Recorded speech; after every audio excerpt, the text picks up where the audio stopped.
Aïe aïe aïe, mon Dieu, mais quel kiff ce podcast. Bah écoutez, bonjour à tous et bienvenue dans ce nouvel épisode d'Amulette Podcast. C'est Valérie et je suis absolument ravie de vous avoir pour ces prochaines heures là, parce qu'on est bien à 1h40 de podcast avec un mec incroyable qui s'appelle Kwame. Il y a déjà une intro dans le podcast, mais je viens de finir de l'écouter et pour moi c'était hyper important d'en refaire une parce que mon Dieu, qu'est-ce que c'était un kiff de l'écouter ce podcast et c'était également un kiff de le faire, mais là de le réécouter et de sentir la good vibe. Je parlais avec Kwame là sur WhatsApp et je lui disais mais putain j'ai le smile en écoutant ce podcast, tu vois, l'énergie contagieuse. On a parlé de tellement de choses tellement passionnantes, de Ancestraya qui est son entreprise, dont l'objectif est de transmettre des produits et tout un paradigme autour de la culture africaine. On a parlé de l'importance de la famille et de la communauté, on a parlé de l'enfant intérieur, on a parlé de relations interraciales, je sais ça fait un peu porno mais il ne s'agit pas de porno, on a parlé de stratégie marketing, on a parlé de tellement de choses et c'était vraiment un grand plaisir de partager ce moment avec Kwame que je vous invite à suivre. De toute manière je mettrai toutes les informations dans la barre d'infos. J'ai voulu enregistrer également en vidéo ce podcast et en fait mon téléphone s'est coupé au bout de 45 minutes, donc malheureusement il n'y a pas d'image pour ce podcast, mais vous avez l'audio. Vous pouvez également retrouver ce podcast sur YouTube et tous les extraits en vidéo sur Instagram. N'hésitez pas à me suivre. Je vous souhaite une très belle écoute et je vous dis à très vite.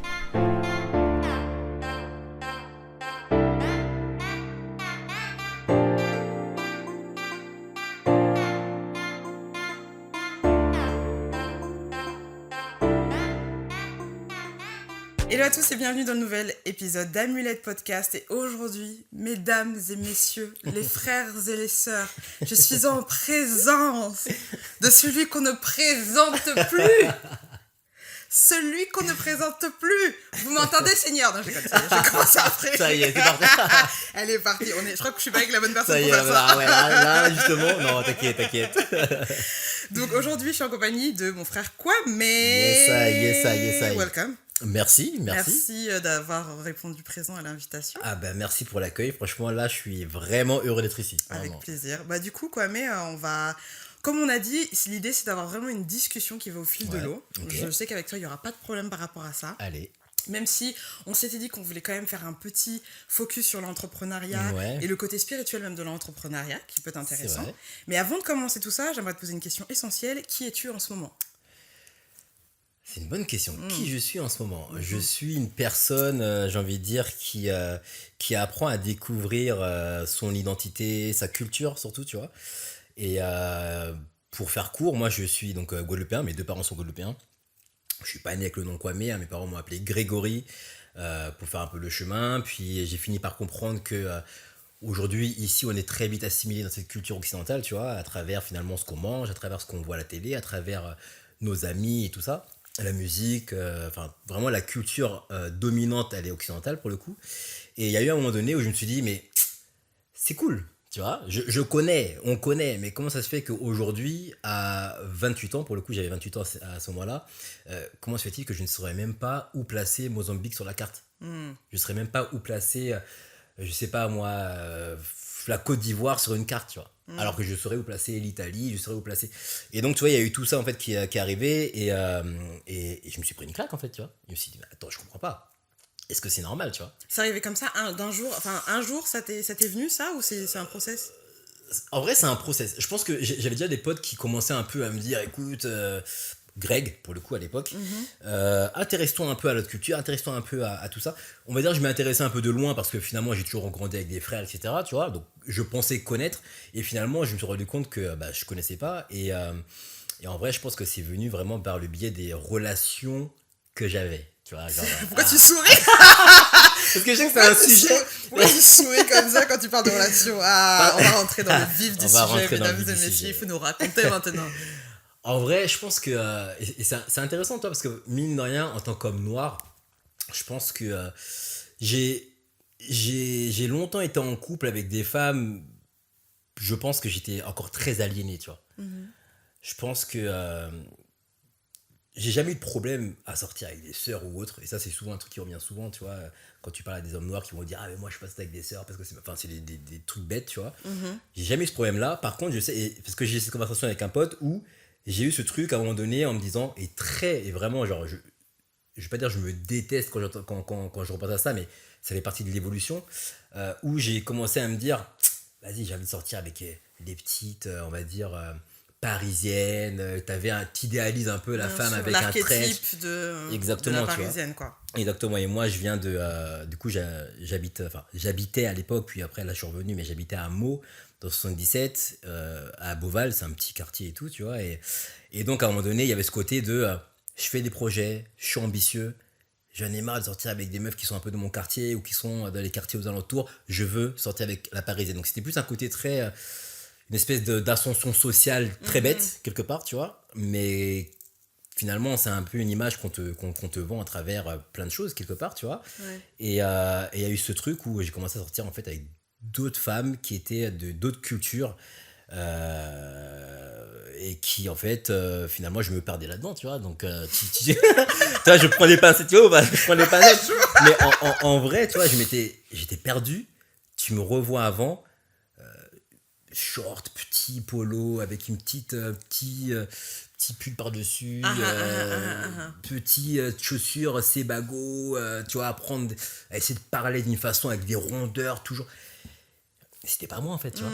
Et donc, du coup, je me perdais vachement là-dedans. Et en fait, ce qui m'est arrivé vraiment, c'est d'ailleurs pendant ma dernière relation où j'étais en couple avec une femme fantastique, rien à dire, etc. Enfin, franchement, c'est une femme vraiment géniale. C'est juste qu'à un moment donné, en fait, quand tu commences à te poser des questions sur ta culture, sur les raisons pour lesquelles tu te mets en couple, est-ce que c'est vraiment par rapport à ce que tu crois, ou est-ce que finalement, t'es pas juste le résultat d'un système qui te pousse vers ça, tu vois. Et quand j'ai commencé, en fait, à me poser ces questions-là et à être dans ce déconstruction, en fait, de ces idées-là, en fait, tu t'ouvres les yeux, et quand tu ouvres les yeux, tu dis, mais en fait, ouais, c'est pas anodin si 90% de mes frères, dans ma famille ou chez mes cousins, par exemple mes cousins et tout, sont en couple avec un type de femme. C'est pas anodin si à chaque fois que je regarde mes frères, ils sont en couple en vrai avec tout le monde, sauf avec des femmes de notre communauté. Donc, tu as eu cette question qui est venue.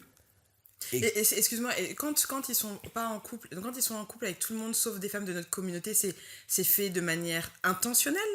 Ou tu vois, c'est genre non, vraiment pas mais parce que souvent moi ce que j'ai entendu c'est genre ouais, mais on dirait ma soeur, ou je pense à ma mère, ou ça me pense à ma cousine, ou whatever, tu vois, des trucs de deep chelou, qui sont ce qu'ils sont, quoi. Mais est-ce que c'était vraiment de manière intentionnelle? Alors pour moi c'était différent, parce que du coup j'avais vraiment cette envie, on va dire, une espèce d'ascension sociale où je voulais, tu vois, j'étais dans les projets, donc je voulais changer, je voulais plus les femmes de quartier, ce qui est très bête parce que j'associais femmes de quartier. Enfin bon, bref, encore une fois, tu vois, pour te dire les mécanismes inconscients qui se placent. Maintenant, je pense qu'il y a plusieurs types de personnes, comme il y a plusieurs niveaux d'aliénation. T'en as quand même qui ont pu se dire, je ne vais pas sortir avec des sœurs parce que justement, je la vois comme ma sœur, etc. Et ça, effectivement, c'est encore autre chose. T'en as d'autres qui vont te dire, je peux pas parce que la femme noire, elle est trop. Elle a trop de caractère, elle est trop ceci. Encore une fois, c'est une construction qu'on t'impose à travers des films, à travers tout un tas de choses. Donc, en vrai, il y a plusieurs types de personnes, tu vois, on a tous, mine de rien, un niveau d'aliénation. Et pour moi, en tout cas, c'était vraiment quelque chose que j'associais avec une espèce, j'ai envie de dire, ouais, d'ascension sociale. Et même le fait de le dire aujourd'hui, je me rends compte à quel point c'est très bête, finalement, tu vois. Sauf que ça se fait naturellement. Bien et sûr. c'est ça qui est vraiment le plus dangereux, c'est que je me suis jamais dit, genre, je vais pas me mettre avec des femmes noires. Je me suis juste dit, je veux plus être avec des femmes, entre guillemets, qui sont dans mon quartier, et je veux être avec une parisienne. Et sauf que la parisienne sous-entend la femme blanche en trench, etc. Mais je me suis jamais dit, je veux être avec une femme blanche. D'accord, ok. Donc tu vois, il y a vraiment ce truc qui est silencieux, qui est là. Et ouais, pour revenir sur ce que tu me disais sur ta question, je pense que, mine de rien, c'est systémique, tu vois. Ouais, complètement. C'est systémique, tu vois. Aujourd'hui, quand je vois des... Après, encore une fois, je pense que on est libre finalement de faire ce que l'on veut, mais il faut être conscient qu'à partir du moment où 90% des hommes noirs se mettent en couple avec tout le monde sauf leur communauté... 90%?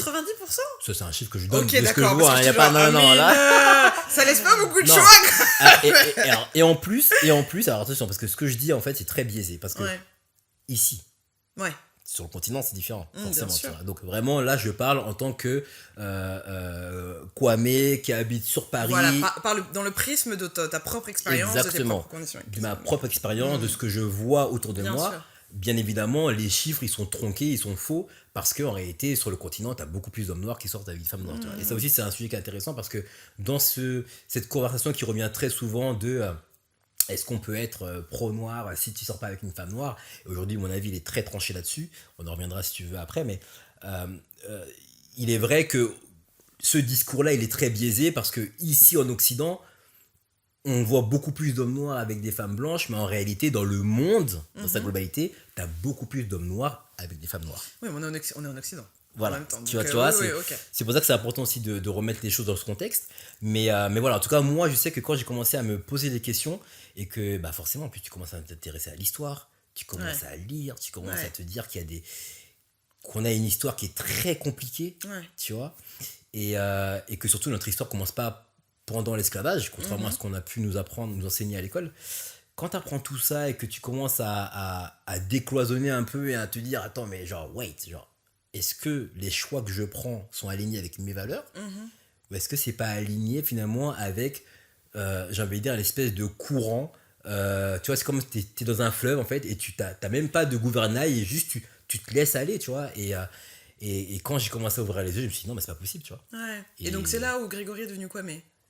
Alors ça s'est fait petit à petit, mais ouais, on va dire qu'effectivement c'est là où j'ai eu envie de changer complètement. C'est là où je me suis dit que je suis pas en vrai, en fait, même dire t'es antillais, en vrai aujourd'hui je préfère dire que je suis un déporté en vrai. Damn. Ok. Wait a minute. Mais, tu vois, Wait a minute. Ok, d'accord. Donc tu décides, donc tu as cette prise de conscience là, qui passe, a priori, la prise de conscience, elle se fait dans le cadre de tes relations, finalement, tes relations intimes. Exactement. Tu dis, ok, tu vas switcher, tu sais pas trop vers où ça te mène, et finalement tu deviens Kwame. Comment est-ce que vit ta famille, enfin comment ta famille vit ça, parce que tu passes quand même de Grégory à Kwame, qui est quand même un nom qui est... Moi, quand tu m'as dit que tu t'appelais Kwame, j'ai dit lourd, tu vois, j'ai dit trop bien. Et, mais qui est quand même un nom chargé. Quand tu penses... Enfin, chargé, ça veut rien dire en fait. Ça veut rien dire, mais je vois ce que tu veux dire. Tu vois, tu comprends l'origine. Tu sais, il n'y a pas de doute. Carrément. Moi, je vois carrément un mec, Kwame, tu vois, je t'aurais imaginé aux US en train de faire Kwanzaa, tu vois, clairement. ouais. Tu vois ce que je veux dire ? Carrément. Et puis aussi parce que, alors, tes origines antillaises, quand on sait parfois qu'il peut y avoir une déchirure entre les Antilles et l'Afrique, et cette non-identification, tu vois, je suis curieuse de savoir comment ta famille a vécu ça. C'est toujours compliqué d'ailleurs, c'est toujours compliqué parce que, tu vois, moi j'ai fait ce travail-là du coup par rapport à mon identité, mais ma famille ne l'a pas fait, tu vois. Donc du coup, moi j'ai un père et une mère qui sont très dans leur vision du monde, on va dire ça comme ça, tu vois. Et forcément, quand j'ai annoncé que je changeais de nom, pour eux, tu l'as fait au niveau de l'état civil ? Alors, je ne l'ai pas fait au niveau de l'état civil parce que ça demande tout un tas de papiers, c'est galère, il faut justifier, etc. Et je sais que si je commence à vouloir justifier, ils ne vont jamais accepter. En fait, pour pouvoir changer de nom, il faut vraiment, faut porter un nom, on va dire, qui soit, je sais pas si je m'appelais Volkswagen, je dis n'importe quoi, tu vois. Là, forcément, ils vont comprendre que, tu vois, c'est beaucoup plus simple. Qui t'a fait comme ça. Tu vois, alors que Grégory, pour eux, ils vont jamais comprendre, tu vois. Et voilà, ça nécessite quand même pas mal de temps, il faut prendre un avocat et tout, donc c'est un peu compliqué. Donc non, je l'ai fait vraiment, on va dire, de façon, entre guillemets, spirituelle. Moi, mes amis, mes proches m'appellent Kwame, tu vois.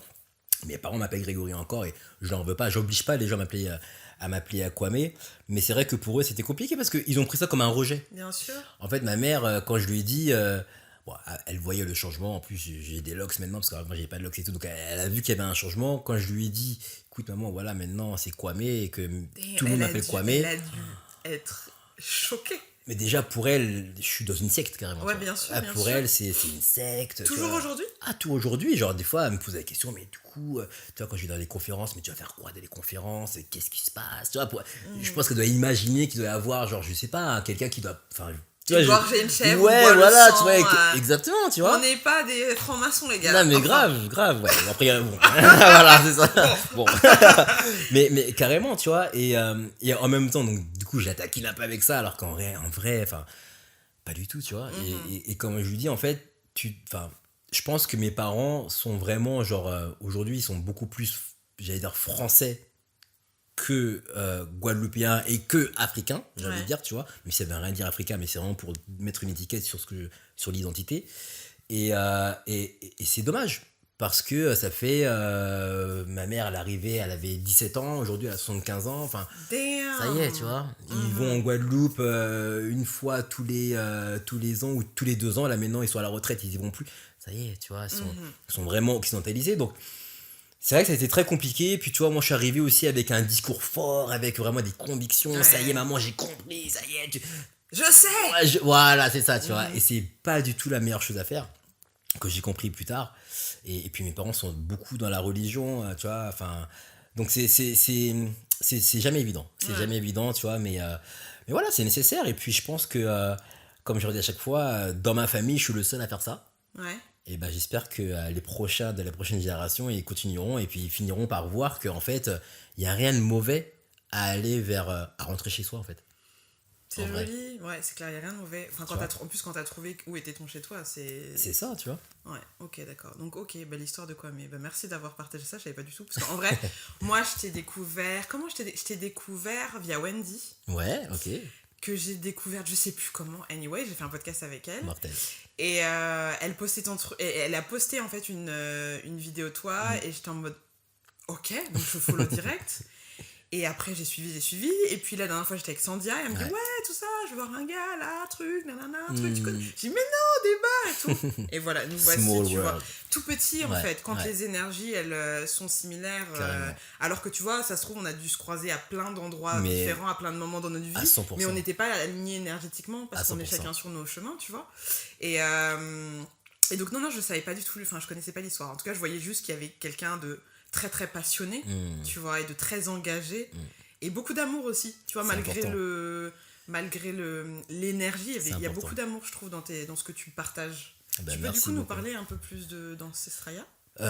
Ouais, bah en fait, finalement, tu vois, même quand je parle d'Ancestraya, j'ai même l'impression de parler un peu de moi, Bien quelque sûr. part. Parce que, on va dire, c'est un peu le projet qui aujourd'hui me permet de grandir, pas uniquement à travers le concept, on va dire, le projet de transmettre des produits, mais plus le côté de vraiment cette transmission de l'information, de la culture, tu vois, il y a une phrase que je poste souvent, c'est que la culture, c'est le ciment d'un peuple, tu vois. Et je trouve cette phrase tellement juste. Et malheureusement, tu vois, dans notre cas, on maîtrise pas notre culture. On la connaît pas. On va porter des marques dites africaines. On va dans un restaurant dit africain. Alors que ça veut tout et rien dire, tu vois. Et c'est ce que je dis à chaque fois, tu vois. Pour moi, aujourd'hui, quand tu es dans la mode, par exemple, et que tu veux faire une marque de vêtements et que tu prends un pull et que tu mets juste, je sais pas moi, les manches en wax, c'est pas faire honneur à notre culture en vrai. C'est cool, je respecte le hustle, je respecte le projet, je respecte l'ambition qu'il y a derrière, on respecte tout ça, tu vois, le travail, tout ça demande du travail, etc. Mais quoi qu'on puisse dire, le produit en lui-même, de base, c'est pas une coupe qui vient de chez nous. Ensuite, le wax, par son histoire, on peut pas dire que ça fasse vraiment honneur en tout cas à notre culture. Et en plus de ça, je pars du principe qu'aujourd'hui, tu as plusieurs peuples, tu as plusieurs ethnies, tu as les Baoulés, tu as les Bétés, tu as les Bassa, Douala.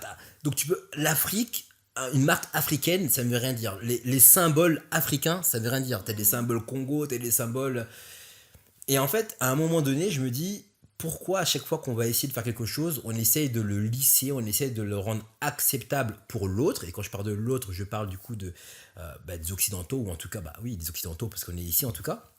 Et j'ai envie de croire qu'on peut proposer un produit, qu'on peut proposer un projet dans notre paradigme, à notre façon, et pour nous, tu vois. Et donc, Ancestraya, c'était vraiment ça, c'était vraiment en fait réussir en fait à valoriser des produits en fait qui sont courants, hein, le karité, tu vois, j'ai vraiment montré, hein, karité, savon noir, c'est des produits que tout le monde connaît, en tout cas nous on connaît, Ouais. tu vois, mais réussir à les valoriser dans notre paradigme. Et quand je dis notre paradigme, c'est-à-dire que je vais pas vendre le savon noir dans un packaging en plastique parce que je sais que chez nous, l'environnement est important. Donc je vais prendre des feuilles de bambou, tu vois, j'essaye vraiment en fait de conserver un peu on va dire, nos valeurs.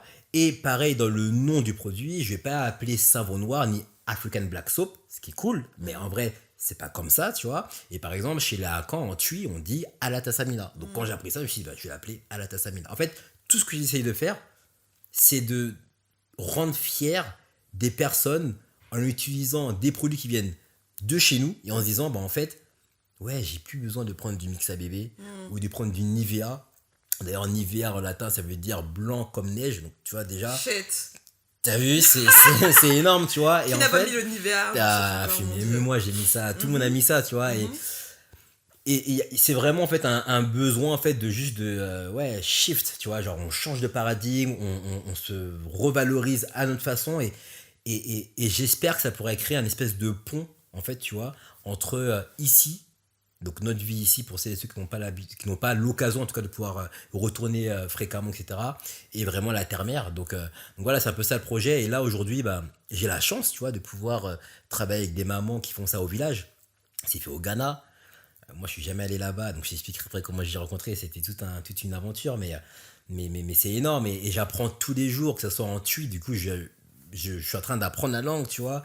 À côté de ça, j'apprends le bassa. Enfin, tu vois, vraiment, voilà, Ancestralia, c'est vraiment à la fois les produits, mais à la fois aussi le côté très culturel où finalement j'essaie de faire les choses dans notre culture, à notre façon, et sans rentrer encore une fois dans ce modèle occidental qui vise finalement à globaliser en disant bah, c'est africain Bien et sûr. ça s'arrête là. Tu vois. Tu vois, c'est hyper, je t'écoute et je me dis c'est hyper courageux et en même temps je dis c'est hyper difficile parce que on est tellement...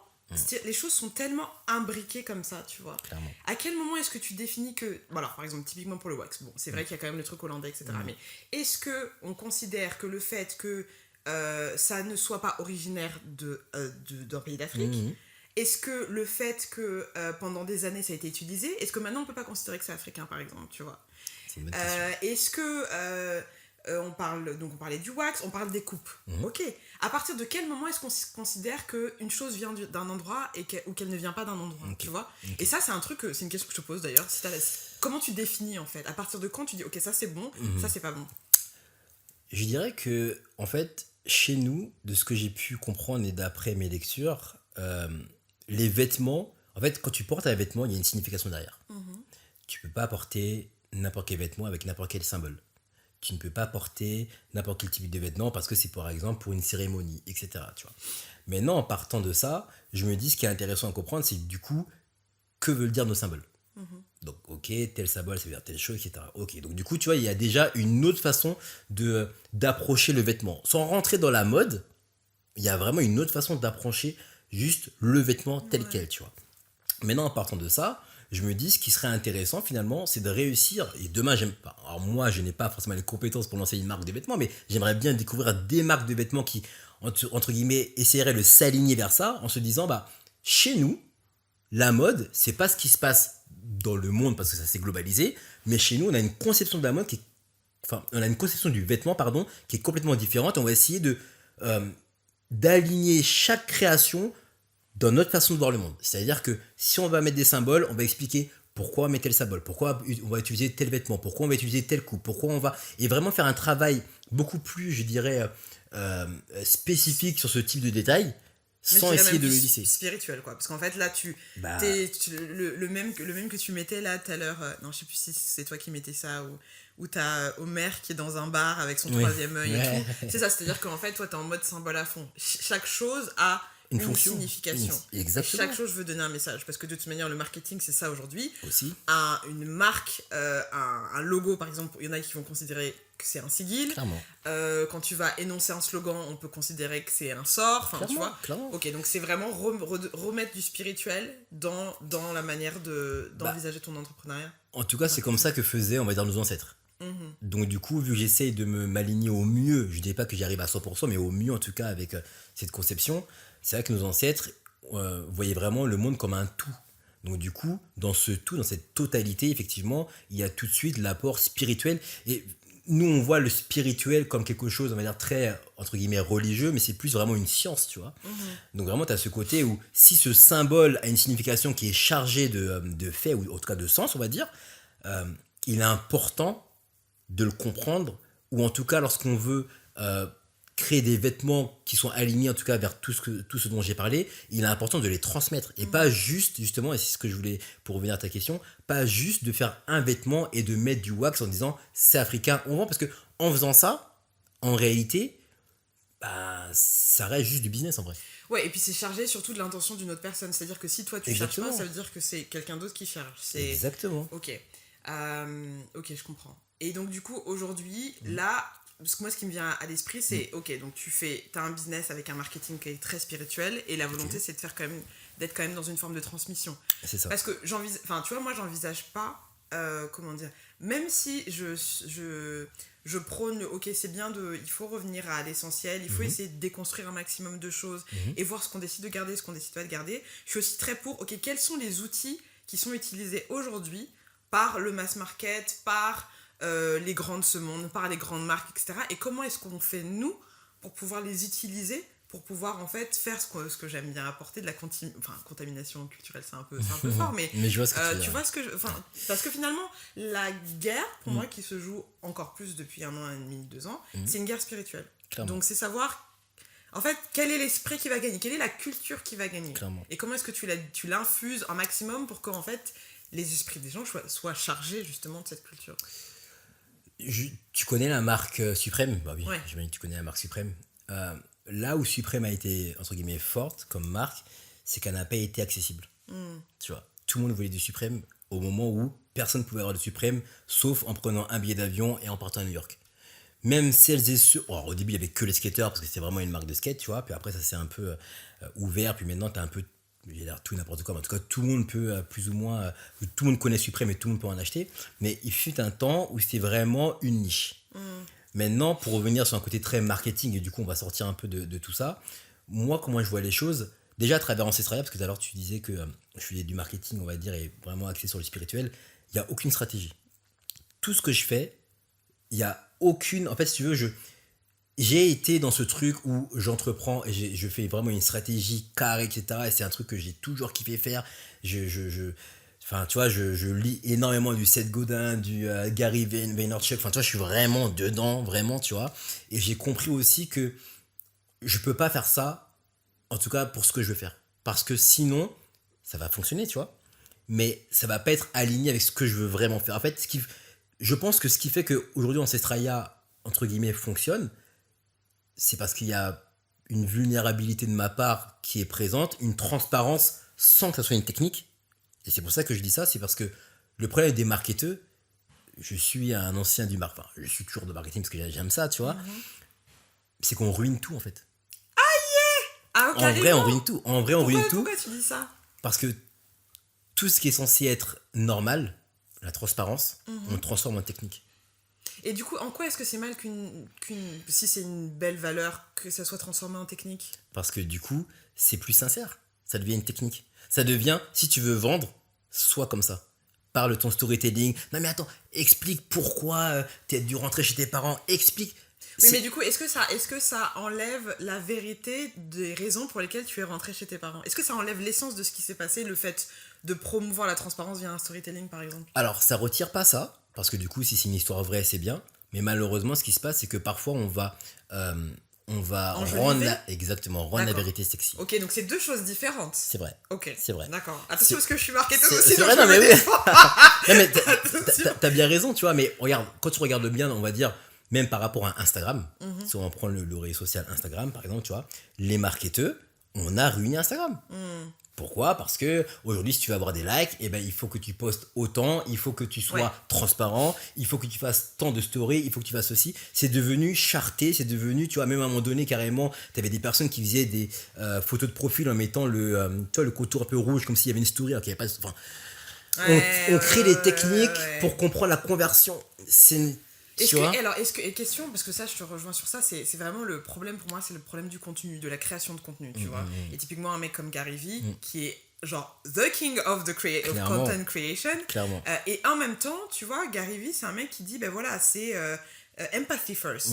Et moi, au début, Gary Vee, je pouvais pas l'encadrer, je le trouvais trop vulgaire, il me saoulait, machin. Et ensuite, j'ai écouté ce qu'il a dit, j'ai dit, non, mais le gars est fort, en fait. Très chaud. Le gars, il est chaud. Non seulement il est chaud parce que he walk his talk, qui m'a l'air vraiment sincère, tu vois. Et je pense qu'il a shifté à chaque fois parce qu'à un moment donné, il avait un tempérament qui était très hustle.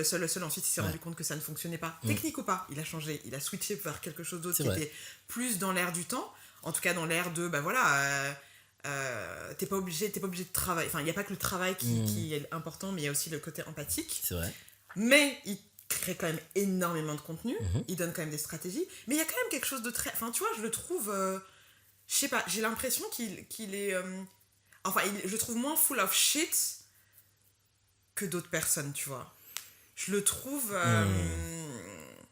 Et donc, du coup, même si c'est une stratégie, je la trouve honnête, cette stratégie. Ah, elle est honnête. Tu vois ? Elle est honnête parce que... elle est honnête parce que je pense qu'il montre beaucoup. Il est très transparent, donc du coup, il t'inclut dans son chemin, tu vois, et à travers ses daily vies, enfin, ses vlogs et tout ça, tu vois, donc, qui sont vraiment... Enfin, moi, j'ai beaucoup regardé. Ouais, beaucoup regardé. Gary Vee. Ouais, tu vois, j'ai beaucoup regardé et tout, tu vois. Même quand je suis parti à New York, je l'avais envoyé un mail et tout, faudrait qu'on se voit. Ça s'est pas fait malheureusement, mais ouais, c'est vraiment une personne que je suis. Maintenant, ce qu'il faut comprendre, c'est que c'est dans le paradigme occidental. Okay, donc du coup, quand tu prends cette réalité-là, bah, il faut une croissance. On parle de croissance à l'infini. C'est ça, en fait, tu vois. Et moi, avant, j'étais là-dedans. Aujourd'hui, je me rends compte que la croissance à l'infini, c'est qu'est-ce bullshit. que ça veut dire de toute manière ? Le monde est fini déjà. Ouais. Enfin, alors, le monde n'est pas fini, mais tu vois ce que je veux dire, c'est le monde, il est tel quel. Ouais. Il n'est pas infini. L'expansion de l'univers, elle l'est, tu vois. Mais le monde tel qu'il est, tu vois. Donc, la croissance à l'infini sous-entend que du coup, en fait, t'es dans... Enfin, il faut vraiment comprendre, en fait, je pense que les rouages de ce modèle économique, qui est basé sur l'exploitation de l'homme par l'homme, et dès lors que tu essayes de changer, de sortir de ça, en fait, tu te rends compte que bah, finalement, tu dois complètement couper toutes ces valeurs que tu as appris, tu vois, dans cette Startup Nation, dans ce truc très cool où finalement tu fais des bureaux avec un, je sais pas moi, un baby-foot, etc. Tu vois, et encore c'est très fake parce qu'en réalité, quand tu travailles là-dedans, bah, c'est pas si cool que ça, tu vois. Donc, en fait, à chaque fois, et c'est ça que je dis que les marketeurs on ruine tout, mais c'est pas que les marketeurs, c'est vraiment dans ce paradigme-là, c'est que à chaque fois, on essaye de reprendre des valeurs et on les industrialise. D'accord, ok. En fait, on en perd l'essence parce qu'on essaie de trouver un système comme le taylorisme. Ok, voilà, mettez-vous là, truc. C'est à la ça, base, ça partait sûrement d'une très bonne intention. C'est ça, carrément. Et en fait, ça a un peu aliéné les gens. C'est exactement ça. Ok, et donc là, l'idée pour toi, c'est de remettre du sens. Ouais, remettre du sens dans... Alors déjà, justement, je suis en train de trouver un peu ma voie maintenant, c'est que... alors, il y a Ancestralia et c'est quelque chose qui me passionne, tu vois, par rapport à cette transmission et tout ce que je peux faire, et le fait d'aujourd'hui de commencer à avoir une petite équipe, donc ça c'est cool, tu vois. Mais il y a aussi ce truc où je me rends compte qu'il y a beaucoup de personnes qui veulent entreprendre, et qui veulent entreprendre, j'avais dans notre paradigme, donc c'est-à-dire vraiment qui veulent s'adresser à on va dire, d'un côté un peu plus business, un marché bien précis, on va dire ça comme ça, tu vois, une communauté bien précise. Et sauf que ces personnes-là ne savent pas forcément ce qu'il faut faire. Non seulement ne savent pas ce qu'il faut faire, comment il faut faire, et surtout ne se rendent pas compte du travail que ça demande. Tu vois, et le travail, même en termes de sacrifice, et je pense que tu sais très bien de quoi je parle, il est énorme en termes de temps, en termes d'argent, en termes de la famille que tu vois peut-être un peu moins, en termes de... C'est un domaine, un sacrifice qui est gigantesque. Et si tu n'aimes pas ce que tu fais, si tu n'es pas vraiment passionné, si vraiment tu n'es pas passionné par ce que tu fais, tu ne peux pas tenir, tu vois. C'est impossible. Parce qu'à un moment donné, tu vas être rappelé par la vie, ou en tout cas par le système. Donc c'est-à-dire que, je prends un exemple tout simple, tu es un homme, tu veux faire de l'argent, et c'est pour ça que je t'ai expliqué pourquoi j'ai envie de changer ça. Tu veux te faire de l'argent, donc du coup tu te rends compte que la culture noire, ou plutôt la culture afro, elle a la mode, c'est un peu ce qui se passe en ce moment, et ça me débecte, mais bon après c'est encore autre chose. Mais du coup tu veux te lancer un business dans ça, donc tu vas lancer un truc, et en fait à un moment donné tu vas arriver à un palier parce que l'argent, ça doit pas être la cause. Exactement. L'argent, c'est toujours une conséquence. Bien sûr. C'est toujours, si tu veux, moi je vois ça comme ça. C'est-à-dire que aujourd'hui, l'argent, c'est ce qui permet à Ancestral. Enfin, ça me permet de mettre de l'essence dans Ancestralia pour aller d'un point A à un point B. Exactement, tu vois. Maintenant, c'est pas le but. Si ça avait été le but, je pense que en vrai, ouais, dans 2-3 ans, je me serais arrêté en me disant bah, c'est bon, j'ai au moins ce qu'il me faut pour vivre, tu vois, et je pars au Ghana, puis après, bam, c'est bon, c'est fini, et je joue un truc là-bas. C'est pas ça le but, tu vois. Le but d'Ancestralia, c'est vraiment de faire en sorte qu'on puisse changer notre système de valeurs sur les produits qui viennent de chez nous. Donc là, je commence avec le savon, avec le karité. Demain, peut-être que ça sera peut-être des tapis avec des motifs Kuba, tu vois, qui viennent du Congo. Et du coup, je ferai un focus sur le Congo. et pas que sur on va dire le peuple hackant, et après peut-être qu'après-demain ce sera sur autre chose, des bassas, c'est vraiment ça, tu vois. Donc D'accord.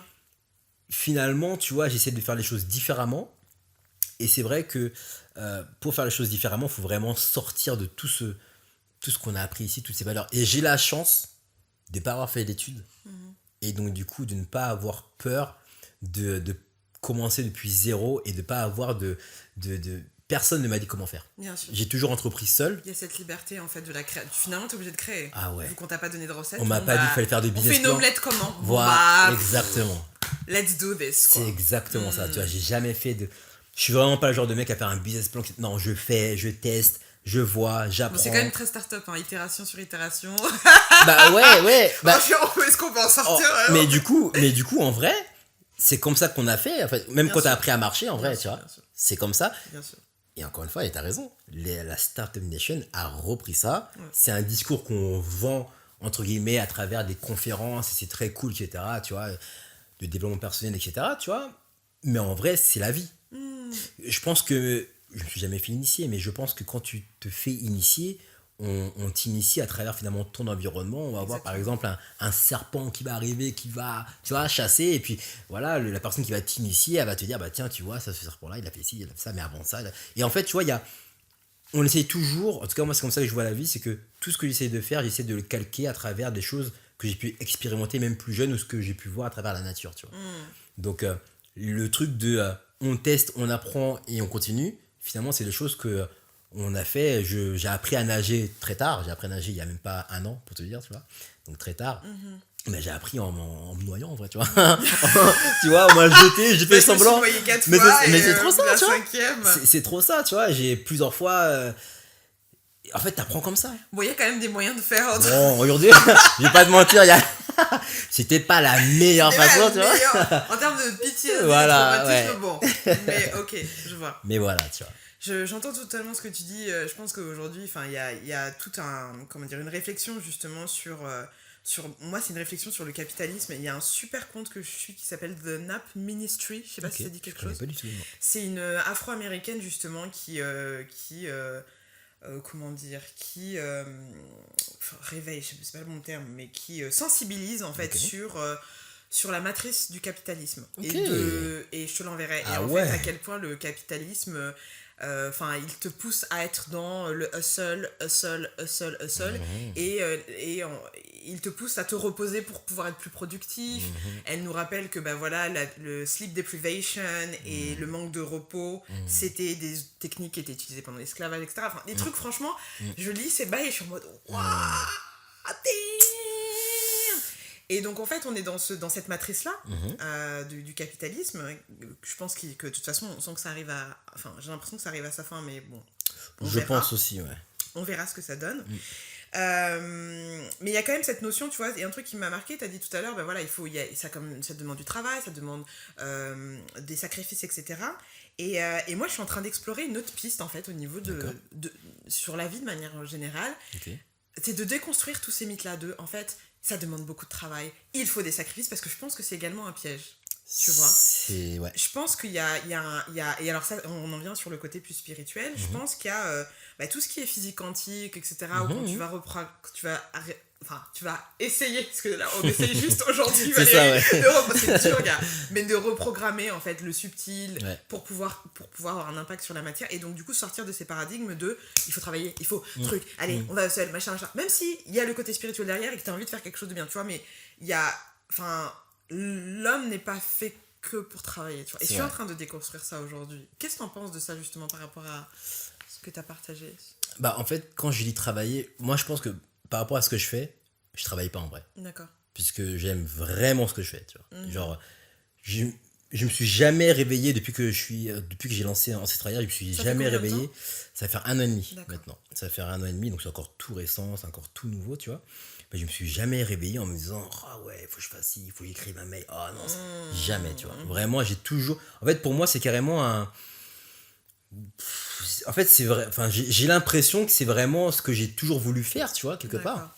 Même si j'ai envie de dire, mon vrai rêve, si on peut dire ça comme ça, ce serait de faire des conférences, parce que j'aime beaucoup parler, tu vois, j'aime beaucoup transmettre, en tout cas à travers la voix, ressentir l'énergie, j'aime beaucoup ça, tu vois. Donc je pense que je tends en tout cas à aller vers là, mais pour l'instant, en tout cas, Ancestralia, c'est vraiment quelque chose qui me plaît. Donc quand je parlais de travail, de sacrifice et tout, c'est plus en fait de te dire que à un moment donné, mine de rien, même si on essaye de changer de paradigme, même si on essaye de faire les choses différemment, en habitant ici, en étant dans un monde où le capitalisme est devenu mondial, quoi, qu'on le veuille ou non, tu vois, eh bien, on est obligé, en fait, si on veut, j'ai envie de dire, vivre et faire des choses alignées avec nos valeurs et alignées avec notre projet et notre rêve, il faut placer le curseur sur notre rêve. Et donc, du coup, en plaçant notre curseur sur notre rêve, ça sous-entend que il y a des choses qu'on va devoir, en tout cas, dans lesquelles on pourrait mettre moins d'énergie. Ouais. Tu vois, c'est plus là-dedans que le côté vraiment sacrifice. Enfin, alors, la besogne, quoi. Voilà, c'est ça, tu vois. Et c'est vrai que, comme tu dis, je pense qu'il faut. Moi, je pense que vraiment, le succès, ce qu'on pourrait appeler le succès ou la réussite, ne devrait pas être mesuré par rapport à ce que tu fais dans la vie. Mais ça devait être mesuré par rapport à est-ce que quand tu te lèves le lundi matin, t'as le sourire et que t'es heureuse. Est-ce que... Oh mais putain, il faut que je me casse vite. Mais c'est ça en vrai, tu vois. Ouais. En vrai, je pense que enfin, mesurer le succès, en tout cas dans cette société, tu vois, ça devrait être ça. Après, maintenant, le bonheur, c'est encore un autre sujet. Mais malheureusement, tu vois, j'ai l'impression que on place encore notre curseur sur... le succès, c'est combien d'argent t'as à la fin du mois, combien ceci, tu vois. Et l'énergie de l'argent, elle est très très très très puissante. Hein. Elle est très puissante. J'en parlais hier avec une pote, j'en parlais avec, je sais pas, tu connais peut-être l'Institut Gillette Le Watt. Oui, bien sûr. J'en parlais avec Inès, on parlait d'argent, je lui disais, mais tu sais, vraiment l'énergie de l'argent, c'est compliqué, parce que même pour en discuter, c'est dur. C'est très compliqué. C'est très compliqué. dur pour sortir de ça. Ouais. Et le conditionnement qui est lié à l'argent, au manque d'argent, plus qu'à l'abondance, parce que, et encore si quand même, parce que quand on est particulièrement en France, j'ai l'impression qu'être riche, on va te couper la tête, hein, Louis XIV. Clairement. Donc l'argent, c'est quand même... c'est pas... Enfin... Bah, faut avoir un... En fait, je pense que... moi, j'ai un très gros problème avec l'argent. Tu vois, moi, je gère très mal mon argent, tu vois, parce que je suis quelqu'un... voilà, je vais être avec des amis, je vais vouloir faire plaisir, et tu vois, et je suis comme ça, tu vois. I know the feeling. Tu vois, j'arrive pas. Je sais que ça, c'est un problème pour certains. Pour moi, je vois pas ça comme un problème parce que finalement, voilà, mais je peux comprendre en tout cas que ce soit compliqué. En tout cas, je pense que vivre avec moi, c'est compliqué par rapport à ça, tu vois. Tu vois, parce que voilà, je suis comme ça. Mais en même temps, j'ai pas le problème de parler d'argent parce que je vois ça comme de l'essence en vrai, tu vois. Donc l'argent, c'est de l'argent et on en a besoin en tout cas pour vivre. Maintenant, dire combien je gagne, j'ai pas le problème. Dire combien ça rentre, j'ai pas le problème. J'ai vraiment aucun problème avec ça et c'est quelque chose que j'ai réussi à déconstruire très tôt. Tu vois. Comment ça s'est fait?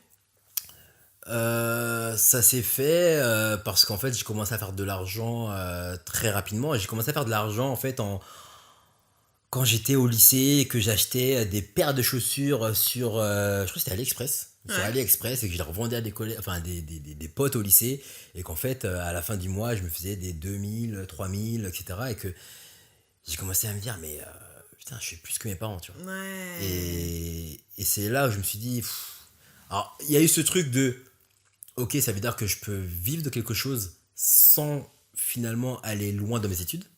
Donc ça a été un truc positif parce que finalement ça a été un peu une réponse que je pouvais dire très facilement à mes parents. Ok, c'est cool, mais j'ai pas besoin d'avoir bac plus temps pour pouvoir faire un truc que j'aime, tu vois. Et de l'autre côté, ça m'a permis aussi de me dire mais en fait on te met des espèces de plateaux, tu vois. T'as l'impression que toucher 1500 €, c'est super compliqué. Et encore une fois, j'essaie d'avoir beaucoup d'humilité là-dessus aussi parce que pour certaines personnes ça peut être compliqué aussi, tu vois, parce que mine de rien on nous conditionne à penser comme ça et en même temps c'est fou. Tu vois, quand tu arrives à percer ce plateau de verre et que tu commences déjà à faire plus de 1500, donc tu commences à faire 2000 on va dire, en fait tu dis purée mais 2000 c'est pas assez, puis après tu arrives à faire 3000, 4000 Et là, tu dis, bah, je pensais que 4000 euros, je pouvais bien vivre, mais en fait, non, parce que tes dépenses, bah ouais, en fait, tu vois, tes dépenses augmentent parce que tu sais pas gérer l'argent, parce que. Et ça a été un truc où je me suis dit, bah, tu vois, genre, j'ai pu faire beaucoup d'argent, et comme je savais pas gérer mon argent, je vivais comme si j'avais 500 euros par mois, tu vois.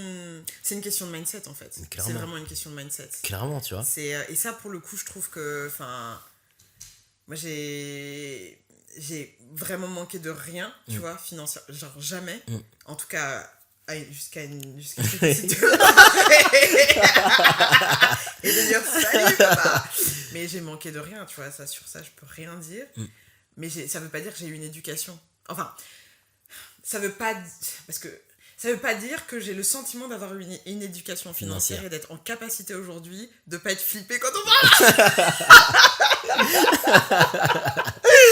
Je vois. Oh là là, le manque. Non, mais c'est terrible en fait. Et je me rends compte que c'est un sujet dont on parle très très peu. Et je me suis dit hier, tu sais quoi, Val? T'inquiète pas, un jour tu feras un truc sur l'argent. Genre, tu seras tellement expert que t'apprendras aux gens à gérer leur thune. C'est pas tout de suite. Là, tu gères bien ou pas là? Est-ce que t'as l'impression.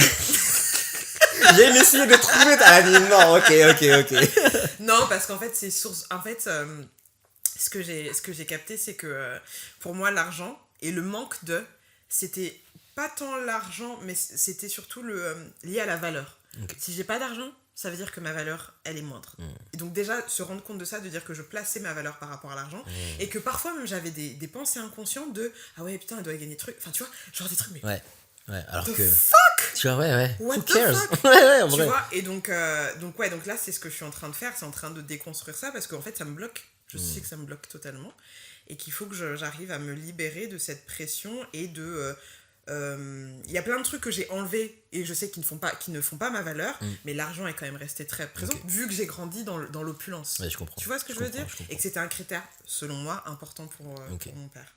Donc est-ce qu'aujourd'hui c'est encore un critère important pour toi dans ta vie? Et est-ce que c'est important pour toi aujourd'hui? Est-ce que l'argent est important pour moi aujourd'hui? Trop important pour moi aujourd'hui. Parce que justement, j'arrive pas à faire que ça soit pas. Tu vois, c'est-à-dire que intellectuellement, j'ai capté, mais je le vibre pas encore. Je le vibre pas encore, et donc du coup, c'est un travail, parce que ça amène de l'anxiété, ça emmène... Ah ouais, vraiment? Bah ouais, parce que quand t'es... C'est vraiment, en fait, le scarcity mindset est toujours... En fait, je me suis rendu compte que j'avais souvent, de moins en moins, mais souvent l'impression de ne pas avoir assez. Pas avoir assez de temps, pas avoir assez d'espace, pas avoir assez d'argent. C'était tout le temps genre, je vis un moment cool. Genre, je suis partie à Zanzibar là, au mois de juin pour un mariage. Ouais, I know. Mais non, mais on est d'accord que c'est un mindset. C'est vrai. Et on était sur un bateau pour aller faire un safari et tout. Et je t'ai posée et je me disais... et la phrase que j'ai voulu me dire, c'est « Là, tu sais ce qui manque ?» Ah ouais, direct. Alors que t'as tout. Alors que j'ai tout. Ouais. Et donc, c'est vraiment un truc de mindset, tu vois, à déconstruire. Et donc, après, il y a des traumas, des machins. Donc là, je suis en train d'aller détricoter dans mon enfance, détricoter, machin, pour libérer. Parce que sinon... ça y est, là, faut... Ouais, faut libérer. Libérer. Je m'en vais en Afrique bientôt. Faut que je me libère. Faut que je laisse ça ici, tu vois. Clairement. Donc voilà, pour répondre à ta question. Clairement. Non, c'est vrai que l'argent, c'est... Moi, il y a un livre qui m'avait beaucoup aidé à l'époque où j'étais vachement dans le développement personnel et tout. C'était, je pense qu'il est connu, Père riche, Père pauvre. Oui, bien sûr. De Robert Kiyosaki. Et ce livre-là, je dois avouer que c'est là où j'ai pris conscience, en fait, que finalement, que tu gagnes 800, que tu gagnes 1002, que tu gagnes 5000, en fait, ce qui est important, finalement, c'est aussi ton niveau de dépense, tu vois. Et en fait, ça m'a permis de comprendre mes erreurs. Alors, aujourd'hui, j'ai beaucoup plus de... Bah, du coup, vu que j'ai un problème avec l'argent, dans le sens où quand je sors, je suis quelqu'un qui, je sors moins, tu vois. Je sors moins... Enfin... Je reste focus sur Ancestraya. Donc tout ce que je gagne, je le réinvestis à travers Ancestraya. Donc finalement, j'ai moins ce rapport à l'argent de il me manque ceci ou il me faut plus. En fait, je me rends compte que j'ai assez carrément. Vraiment, aujourd'hui, j'ai assez, tu vois. Et c'est le j'ai assez parce que je suis assez. Pour moi, c'est lié, tu vois aussi. Clairement. Et quand Clairement. tu t'es toujours... C'est-à-dire que, en fait, l'introspection, de manière générale, quand tu travailles à te libérer, à te déconditionner, à être de plus en plus aligné avec toi-même, t'as toujours l'impression que, ok, ça c'est bon, je suis assez, je m'aime, machin. Ouais. T'as toujours des layers en dessous, tu vois. Clairement. Et donc à un moment donné, t'es là, t'es dit, ouais, c'est bon, ça c'est master. Et après, bam, Ouais. tu dis, mais putain, en fait, non, on revient toujours au même truc. Je me trouve toujours pas Ouais, assez. ouais. Mais ça s'arrête quand? Mais après, est-ce que c'est pas aussi lié au fait qu'aujourd'hui, c'est devenu. C'est devenu très. Tout le monde est spirituel aujourd'hui. Tu vois, en vrai, aujourd'hui, tout le monde est spirituel. En tout cas, tout le monde s'intéresse à la spiritualité, à l'art divinatoire. Il y a une espèce de courant en ce moment Bien voilà, qui va vers ça. Et j'ai vraiment l'impression que, en tout cas, changer de paradigme ou vraiment devenir un peu plus spirituel, etc., ça met pas un an, tu vois. Bien sûr. Et en vrai, c'est un chemin de vie. c'est un chemin de vie. C'est En toute ta vrai, life. ouais, c'est peut-être. Ouais, c'est toute ta vie en vrai, tu vois. Oui, mais c'est pas parce que tu le sais intellectuellement que quand tu te rends compte qu'il y a encore des layers, t'as pas le seum, C'est tu vrai. vois. c'est vrai, juste ça. c'est vrai, c'est vrai. juste que tu te dis, C'est vrai. tu sais, en fait, il y a plein de concepts que Ouais. tu comprends intellectuellement. Et c'est ça la vie, je pense, l'initiation, c'est aussi de se dire, ok, je les comprends intellectuellement, et après te dire, ah, mais ça veut dire ça dans ma Ouais. vie. Ah, putain. Et Ça tu dois aussi, il va falloir que je. l'intégrer. Ouais, Tu ouais, vois. ouais, je comprends. Et même quand t'as compris ça, tu sais que c'est pas fini, mais t'as toujours, enfin, moi en tout cas, ça me fait ça, c'est toujours un peu genre, Ouais. genre, là, je suis en down. Ah ouais, y en a. Tu sais, tu vas remonter, c'est le cycle. Ouais, c'est tu comme sais, ça. tu sais, Mais ça mais- te fout quand même le somme. C'est vrai. T'es c'est quand vrai, même saoulé. C'est vrai. T'en as marre. Ouais. Bah, après, c'est important, mine de rien. Oui, c'est important. Parce que, mine de rien, tu vois, pour avoir. Enfin, pour connaître le jour, il faut la nuit, etc. Donc, Voilà. quelque part, tu vois. Et ça, c'est un truc auquel que. J'ai mis du temps à le comprendre aussi, tu vois. Moi, je suis quelqu'un très positif, très. Et c'est même chiant parfois, tu vois. Non, Tu peux pas être un peu triste, s'il te Ouais, plaît, mais on peut vraiment, avoir- on me l'a déjà dit, tu vois. Ouais. Genre, parce qu'en fait, bah, la personne avec qui je vivais me disait, écoute, tu sais, des fois, genre, je suis pas bien, j'y pense. Ouais, je sais Ouais. que en vrai, genre, j'ai pas à me plaindre, mais laisse-moi quand même, Ouais, tu c'est vois. important, c'est Et super je le important. comprenais pas, tu vois. Ouais. Parce que pour Mais moi, toi, tu t'empêchais aussi de. Enfin, est-ce que c'était quelque chose que tu te laissais pas vivre aussi, des moments de down? j'en ai eu, j'en aurai toujours, je pense. Mais c'est juste qu'en fait, je fais le choix, même dans les moments de down, de voir le côté positif. En me disant, bah, je suis même content en fait de les vivre maintenant, tu vois, Ouais. pour mieux justement, pour en retenir une leçon, tu vois. Et j'ai du mal à comprendre une personne, il faut que j'apprenne, tu vois. J'ai du mal à comprendre une personne qui va se plaindre sur ce moment-là, parce que à la fin, je me dis, s'il devrait avoir une espèce de liste sur 7 milliards de personnes, et t'as numéro 1, c'est la personne la plus heureuse au monde, et numéro 7 milliards, 700, je sais pas combien de personnes, tu vois, c'est la personne la plus malheureuse. Si t'es pas la dernière, shut the fuck up, tu vois. Et j'ai appris à être comme ça, parce qu'en fait, je me dis, genre, on a tous des problèmes, et en vrai, genre, tu vas les raconter, mais malheureusement, tout le monde s'en fout, en vrai. Tu vois, et ça fait mal Tout le entendre, monde mais s'en bat les couilles. en vrai, by the way. tu vois, genre, tu vas me raconter ton histoire en me disant, en ce moment, tu vois, je vis ça, etc. là, et j'ai beaucoup d'empathie, donc je vais écouter, je vais dire, putain, non, j'avoue, Val et tout, c'est chaud, etc. là. Je vais sortir, mon père va m'appeler, il va me dire, je sais pas, moi, ouais, j'ai cuisiné ça, j'ai déjà oublié. Et c'est même pas méchant, mais c'est juste la vérité, tu vois. Oui, mais est-ce que le fait d'oublier, ça veut dire que tu t'en fous? C'est deux choses différentes. Alors, Tu vois, c'est c'est-à-dire que sur le moment, t'es là, et t'es présent, et t'es à l'écoute, Exactement. etc. Exactement. Mais après, enfin, comme tout truc, tu passes à autre chose. C'est ça. Et aussi, parfois, tu te rends compte que le moment que tu vis là, où tu dis tu passes à autre chose, en fait, ça vient en résonance avec quelque chose que t'as vécu ou que tu vas vivre. C'est vrai. Et donc, finalement, c'était pas si... Enfin, tu vois, c'était pas si Alors, random. C'est vrai, tu vois, mais du coup, la personne qui devait se plaindre et la personne qui dit, ah, je suis pas bien, etc. En fait, si tu veux, pour moi, genre, il n'y a pas de. Ok, t'es pas bien, t'es mal, etc. J'écoute, on donne des conseils, etc. Right. Et après. Voilà, c'est ça en fait. Et en fait, j'ai peut-être cette capacité à switcher rapidement. Parce que après, c'est peut-être par rapport à mon parcours, tu vois, où du coup, vu que je suis autodidacte et que j'ai fait plein d'erreurs, en fait, moi, les erreurs, genre, limite, je suis content de les faire, tu vois. Ouais, genre, je kiffe l'échec. J'ai beaucoup échoué dans ma vie et j'aime ça parce que j'ai beaucoup plus appris en échouant qu'en gagnant. Quand tu gagnes, quand tu montes un truc et ça fonctionne, c'est cool, t'as tout le monde qui va venir, ils vont tous venir te féliciter, t'es content pour ton ego, ça. Mais en fait, t'apprends rien, tu vois. Et donc, du coup, vu que j'ai pas, entre guillemets, appris à l'école, et je pense que inconsciemment, je pense que je le vivais mal quand même, tu vois, même si je me montais à moi-même et que j'étais un peu en mode, ouais, moi je suis entrepreneur, je suis autodidacte et tout. Je pense qu'il y avait quand même cette image, je voulais plaire à mes parents et que dans la tête de mes parents, le fils modèle devrait avoir bac plus 5, etc., etc. Et comme j'avais pas ça, j'ai toujours fait en sorte de vouloir être- les rendre fiers à travers ce que je faisais. Donc je pense que c'est une façon de compenser un peu tout ça, tu vois. Donc on va dire que j'ai dû apprendre tout seul, je cherchais à avoir l'information, je lisais beaucoup, j'ai essayé d'avoir d'expérimenter beaucoup de choses. Et donc les erreurs, les échecs, pour moi c'était genre yes, tu vois, genre ok, ah ouais, mais ça n'a pas marché pour ça. C'est pour ça que tu kiffes Gary Vee, en fait. Bah ouais, Ah oui. du coup ouais. Bah voilà, Bah, t'as tout dit. carrément. Parce que du coup, tu vois, je me dis, mais en fait quand j'ai découvert en fait ce qu'il disait, je me suis dit, mais c'est... Ouais, tu vois. Make sense. Ah ouais, mais à 100%. Et genre, en fait, il rend pas l'entrepreneuriat, pour le coup, je parle beaucoup d'entrepreneuriat parce que ça a été une bonne partie de ma vie, mais il rend pas l'entrepreneuriat cool. Il rend pas l'entrepreneuriat romantique ou. Ouais, non. Non, il sait ce que c'est. Ouais, il est très down to earth et parfois même il met des coups de pression avec beaucoup d'amour. Genre il dit mais en fait on s'en fout. Et On c'est s'en ça, c'est.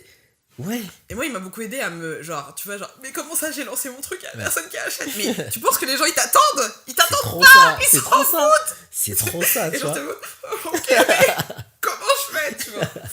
Ouais, ok je vois. D'ailleurs donc t'as parlé on n'a pas beaucoup parlé de ton enfance, enfin, ta famille, tes parents. Moi là, justement, le travail que je fais par rapport à ma marque, c'est d'accompagner principalement les femmes, et a priori, c'est possible que j'ouvre aux hommes, Ouais. à reconnecter avec leur enfant intérieur. Waouh. Tu vois. Et donc voilà, je voulais te poser la question. Ok. Est-ce que tu as un lien avec ton enfant intérieur, le petit garçon alors du coup, je sais pas comment il s'appelle. Est-ce qu'il s'appelle Greg? Est-ce qu'il s'appelle Grégory? Est-ce qu'il a un surnom? Bah, je pense que ça va être Grégory. Ouais, hein, c'est Grégory. Innocent. Ouais. Ouais. Est-ce que j'ai un lien avec... c'est une très bonne question. C'est une très très bonne question. Comment toi tu définirais avoir un lien avec ton enfant intérieur? Que je puisse vraiment être certain de répondre à la question et pas dire n'importe quoi. Alors, c'est une réponse très très personnelle. Mais ce qui est certain, c'est que ce que je considère avoir un lien avec son enfant intérieur, c'est savoir déjà qu'il y a une version de toi qui a un certain âge, généralement entre 0 et 8 ans. Tu vois, tu as plein d'autres versions à l'intérieur de toi, mais voilà, je pense que tu as une image assez claire de cet enfant. Généralement, tu as une photo ou tu sais comment il est habillé ou comment il est coiffé ou machin, tu sais ce qu'il aime, etc. Et ça représente un peu l'archétype de ton enfant intérieur. Ok. Même si, bien évidemment, il peut être soit un peu plus jeune, soit un peu plus vieux dans les expériences qu'il a vécues. Et avoir une connexion avec lui, c'est être en contact avec lui, c'est-à-dire que tu es à l'écoute de ce dont il a besoin, tu es à l'écoute de ce qui lui manque, tu es à l'écoute de ce qui lui fait plaisir, etc. etc. Et que tu arrives à communiquer avec lui on a day-to-day basis, quoi. Et bah tu vois, en t'écoutant, du coup je me rends compte que c'est pas du tout une chose que je fais. D'accord. Je pense pas avoir à un moment de ma journée ou même en ce moment même, tu vois, je pense pas être en tout cas j'ai envie de dire dans ça, entre guillemets, tu vois. Maintenant, je vois ce que tu veux dire quand tu dis que j'ai une image de mon enfance et de mon enfant intérieur par rapport à des expériences qui se sont passées et tout ça, tu vois. Maintenant, je pense pas forcément... Peut-être que je le fais inconsciemment, tu vois, en vrai.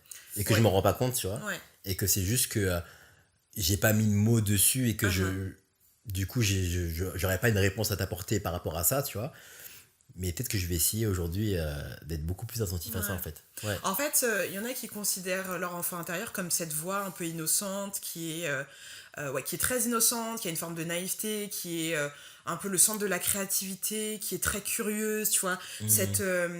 Cette énergie à la fois sensible. Alors, moi, c'est comme ça que comment dire, c'est comme ça que je l'ai conceptualisé, parce que c'est comme ça que ça te donne du sens, et même quand j'accompagne des gens, c'est plus simple.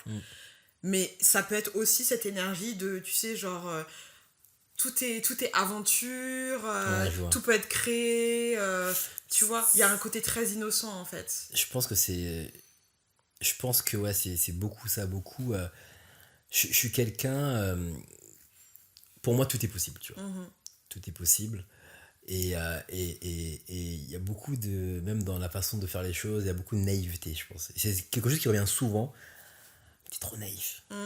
Tu te rends pas compte, mais fais attention, t'es trop naïf. Et donc, je pense que par rapport à ce que tu dis, du coup, ce serait vraiment ça. C'est vraiment la naïveté, l'innocence,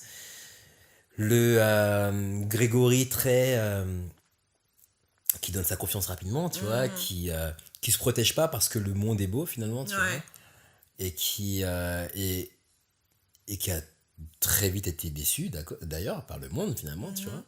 Donc ouais, si je devais répondre à ta question, c'est vraiment ça, c'est vraiment la naïveté et l'innocence, ouais. C'est vraiment quelque chose qui revient beaucoup. Après effectivement tout à l'heure je t'ai parlé du fait de, tu vois, la création et de vouloir entreprendre et tout, c'est encore autre chose, mais je pense que ouais, naïveté et innocence, c'est vraiment quelque chose qui résonne en moi, en tout cas, quand j'entends ça. Ok, ouais. C'est, enfin, tu vois, moi, c'est vraiment un axe que je trouve hyper important et hyper intéressant. Et en fait, je me suis questionnée de pourquoi est-ce que c'était ça, cet axe-là que je voulais explorer justement dans mes coachings. Parce qu'il y a eu tout ce truc, bon, bah, tu vois, le développement personnel, c'est genre, c'est super à la mode, etc. Et c'est très cool. Et donc, du coup, moi, c'était très compliqué de me positionner, tu vois, en tant que coach, parce que je me disais, mais en fait, finalement, tu vois, si tu trouves que les gens, ils vendent du vent, tu vends du vent aussi, tu vois. Ouais, je comprends. Donc, c'était un peu difficile. Et là, quand je me suis rendu compte que bah, de travailler sur l'enfant intérieur via les neurosciences, via l'épigénétique, le transgénérationnel, etc., ça aidait vraiment, en fait. Ça aidait vraiment à retrouver sa paix et peut-être parfois à faire en sorte de s'aimer mieux. Alors c'est pas le seul chemin, il y a plein de manières de le faire. Bien sûr. Mais en tout cas c'était un axe et je pense que la raison qui m'a poussée à faire ça, et on va revenir sur l'entrepreneuriat un peu spirituel ou quoi, le sens, c'est justement de me rendre compte que de par notre histoire, la colonisation, l'esclavage, enfin en tout cas de par cette partie de l'histoire-là, en tout cas celle qui a la plus marqué dans notre chair, etc. Enfin aujourd'hui on est encore à payer les pots cassés, tu vois, et on s'en rend pas compte. L'épigénétique nous dit ça, le transgénérationnel, on en parle également, c'est que ton ADN se modifie en fonction de ton environnement. Quand tu vis des choses qui sont difficiles, ton ADN va se modifier. Quand tu vis des gros traumatismes, ton ADN va se modifier. T'as été, je sais pas moi, le 11 septembre, t'étais là, t'as vu des bails, ton ADN il s'est modifié. T'as vécu la Shoah, ton ADN t'as vécu le tsunami je sais pas où, et imagine ce qui se passe quand on parle de colonisation ou d'esclavage. T'as la mémoire génétique du coup t'as la mémoire génétique qui se passe, qui se transmet de génération en génération. Donc toi aujourd'hui, tu peux vivre des choses, tu peux ressentir et avoir des émotions qui ne sont pas liées à toi. C'est vrai. Qui sont liées à tes ancêtres. C'est vrai. Et en fait, je pense que ça a été nécessaire pour moi dans ma propre histoire personnelle de comprendre en fait pourquoi les relations que j'avais dans ma famille n'étaient pas les relations que j'aurais voulu avoir, tu vois. Et les relations personnelles aussi. Et en fait le point commun de ça, c'était, je me disais juste putain, mais en fait on est juste la plupart des enfants qui sont en grande souffrance, et cette grande souffrance, elle a été le point commun, c'était il y a eu une histoire à un moment donné de colonisation où bah voilà, les gens ont dû partir, ils ont vu des trucs très très durs. On parle pas de thérapie, on parle pas de santé mentale, c'est pour les blancs, machin. C'est vrai. Et donc du coup, on se retrouve finalement aujourd'hui où on a beaucoup de familles qui sont disloquées. C'est vrai. Et on n'arrive pas bien à comprendre pourquoi, tu vois. Et moi, ça a été une de mes réponses. Et donc c'est pour ça qu'aujourd'hui, Amulette, en plus des parties bijoux, Amulette et tout, c'est aussi un moyen d'aider les gens à se reconnecter avec leur enfant intérieur, parce que j'en suis sûre que le monde serait bien meilleur. Et notre communauté se sentirait beaucoup mieux à 100%. Si on était un peu plus alignés avec les petites filles et les petits garçons que nous sommes en fait, à 100%, tu vois. Ouais. C'est et comment ça se passe, enfin c'est des coachings que tu fais, enfin est-ce qu'il y a ça prend combien de temps, enfin comment ça se passe pour là par exemple je te prends du coup je suis pas puisque tu coaches que les femmes, est-ce que j'ai alors compris? en fait à la base je m'étais dit je le fais pour les femmes, mais ça n'a pas de sexe un enfant intérieur. Bah oui, du coup, ouais. Bien sûr. Tu vois, le truc est le même, c'est juste que mon expérience féminine en tant que femme noire en Europe, en France, me permet d'avoir une meilleure compréhension de ce qui peut se passer. Et en réalité, les questions sont les mêmes pour les hommes. C'est juste que c'est mon chemin. je comprends, t'inquiète. J'arrive. T'inquiète. Je vais revenir faire la peine. Vas-y. Y a pas de souci. Mais du coup, comment ça... alors, c'est en combien de séances? Comment ça se... Est-ce que c'est à travers finalement... Parce que moi, bon, après, peut-être que je me trompe, mais est-ce que c'est à travers, par exemple, une conversation que tu vas avoir avec cette personne qui souhaite, du coup, qui fait déjà la démarche, parce qu'elle fait déjà une démarche de venir te voir. Donc, à partir du moment où elle fait la démarche, elle s'inscrit déjà... Enfin, elle est consciente qu'elle a un besoin. Peut-être qu'elle met pas les bons mots sur son besoin, peut-être qu'elle n'a pas encore identifié, donc toi, j'imagine que tu identifies son besoin. Et comment ça se passe? Est-ce que ça se passe par rapport à une conversation que tu vas avoir avec elle, où elle va te parler de sa vie, elle va te parler, etc. Ou est-ce que c'est vraiment... Enfin, je sais pas du tout comment tu... Bah en fait, déjà, combien de temps ça prend Ça dépend de... Ça dépend, et moi, vraiment, ce que je dis, c'est que c'est une initiation. Donc, c'est les premières étapes qui sont données. D'accord. Et ensuite, toi, tu es toujours, et tu seras toujours le gardien de ta propre carte intérieure, tu vois. Donc, c'est vraiment une graine qu'on plante, ou alors une graine qu'on arrose. Peut-être que ça a été planté avant, je sais pas. Et il y a... En fait, ça a vachement évolué, mais là, grosso modo, c'est... Aujourd'hui, je travaille sur un e-carnet initiatique, grosso modo. C'est un carnet, il y a à peu près 70 pages. En fait, je suis en train de finaliser, de voir comment est-ce que comment je le sors au monde. Et l'idée, c'est que les gens puissent suivre une initiation à leur rythme, en répondant à des questions. Il y a des rituels dedans, etc., etc. Ouais, voilà. Ouais. Ça, c'est genre la dernière version de ce que je propose d'un point de vue genre entrepreneuriat spirituel. Mais ça m'a mis vachement de temps parce que déjà, il fallait assumer. Déjà, je disais initiation dans ma tête. Je me disais, oh, ça y est, on va penser que je fais des trucs chelous. Tu vois, c'était super difficile. Mais quand Amulette est né vraiment de manière officielle, mais pour le coup, en Tanzanie et à Zanzibar. Merci. C'était pas un voyage inutile. C'était vraiment de se dire, ok, mais on y va, tu vois. Genre, de quoi est-ce que t'as peur finalement? Et qu'est-ce que t'as envie de donner au monde? Clairement. Et donc voilà, donc il y a un e-carnet initiatique que je me dis qu'un jour je ferai vraiment en format physique parce que le physique, même quand tu es dans des travails d'écriture, c'est hyper important pour les connexions neuronales et tout. Bien sûr.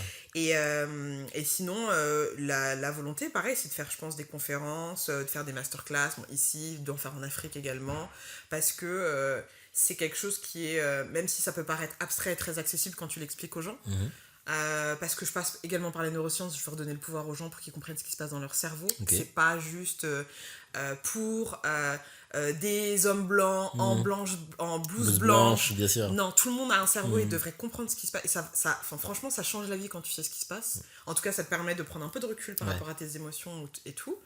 Et ouais, c'est vraiment de redonner le pouvoir pour ensuite, pourquoi les femmes? Parce que quand tu vas enfanter, voilà, je comprends. Tu vois ce que je veux dire? Que tu le fasses avec un tout petit peu plus de conscience.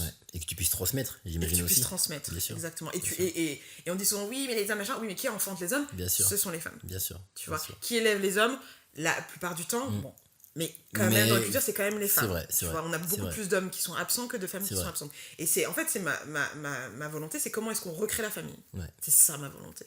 Parce que c'est difficile d'envisager finalement une communauté si on n'a pas, ne serait-ce que la communauté, c'est une famille, tu vois. C'est vrai.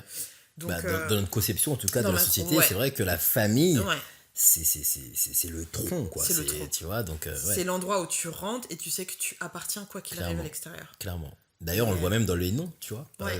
Le clan, enfin la lignée, tu vois, il y a vraiment quelque chose où c'est important, tu vois, Non, vraiment, la famille, c'est super important. Et donc, par rapport à ce que tu dis, ça fait sens, quoi. C'est énorme. Et on a détruit les familles. Enfin, tu vois, genre, l'histoire... ça a été le but, hein. C'était l'objectif. C'est l'objectif. Vraiment, opération réussie. Ah oui, alors là, nickel. Maintenant, comment est-ce qu'on fait pour venir réparer comme on peut, avec les outils qu'on a, et chacun fait son travail, quoi. Tu fais le même travail avec Australia, Mais sommes-nous conscients que nos familles sont détruites? On est conscients, nous, en tant que peuple, d'avoir vécu quelque chose, d'avoir les traumatismes, mais je suis pas certain que les gens soient conscients que le modèle de la famille ait été tu vois, et ça je pense que c'est important, mine de rien, parce que ça replace, en fait, si tu veux, ça soulève des questions qui sont ultra importantes et qui et qui sont pas faciles à avoir. Et qui sont pas faciles, exactement.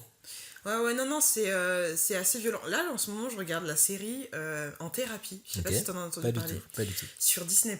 Écoute, série française. Alors, c'est quand même la deuxième série française que j'apprécie très. C'est laquelle, la première, du coup? C'était 10%. Ah oui, je regarde aussi. Ouais, j'avoue. Et que j'ai trouvé excellente, et je me tapais des grosses barres. Et là, en thérapie, pareil, je suis en mode, mais ils me mettent... Enfin, genre, je fais ma thérapie via la série, tu vois. Carrément. Non, c'est assez fort. Et en fait...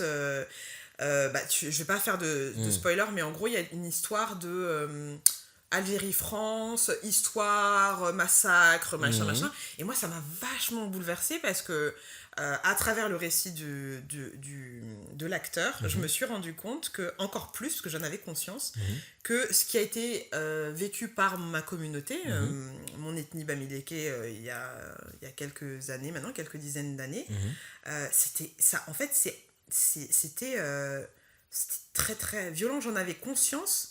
Mais en fait, j'ai compris à un niveau encore en dessous à quel point ça m'avait affecté aujourd'hui. Je comprends. Alors que je suis née à Neuilly-sur-Seine. Ouais. Et que j'ai grandi en France. Ouais. Tu vois.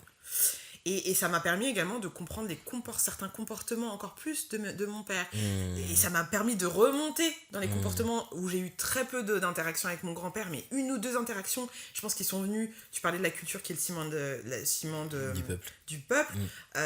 Les interactions que j'ai eues avec mon grand-père, j'étais petite, justement entre cet âge charnière, entre 0 et 8 ans. Il m'a dit 2-3 trucs, je pense que ça m'a...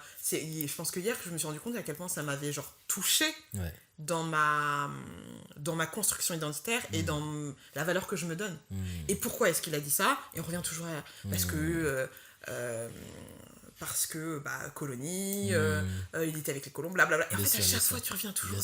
Parce que c'est le max où je peux aller. Je peux pas aller j'ai pas beaucoup plus d'informations. Donc, forcément, on fait un focus là-dessus. C'est pas juste parce qu'on se dit, non, c'est que c'est difficile de remonter plus haut. Clairement. Parce que ça a été effacé également. Donc ouais, cette série, elle est assez ouf. Parce que justement, elle met en lumière ça, mais alors du côté de l'Algérie. Et à quel point, en fait, tu te balades souvent avec tes fantômes, en fait, des fantômes de choses que tu n'as pas vécues ou des choses que tu as oubliées dans des mémoires traumatiques parce qu'en fait, c'était trop. Donc, en fait, ton cerveau, il fait switch comme quand t'as tes plombs qui sautent parce qu'il y a trop de tension. Et t'oublies. Mais ça n'empêche que tes actions aujourd'hui, elles sont quand même définies par ça. Ok.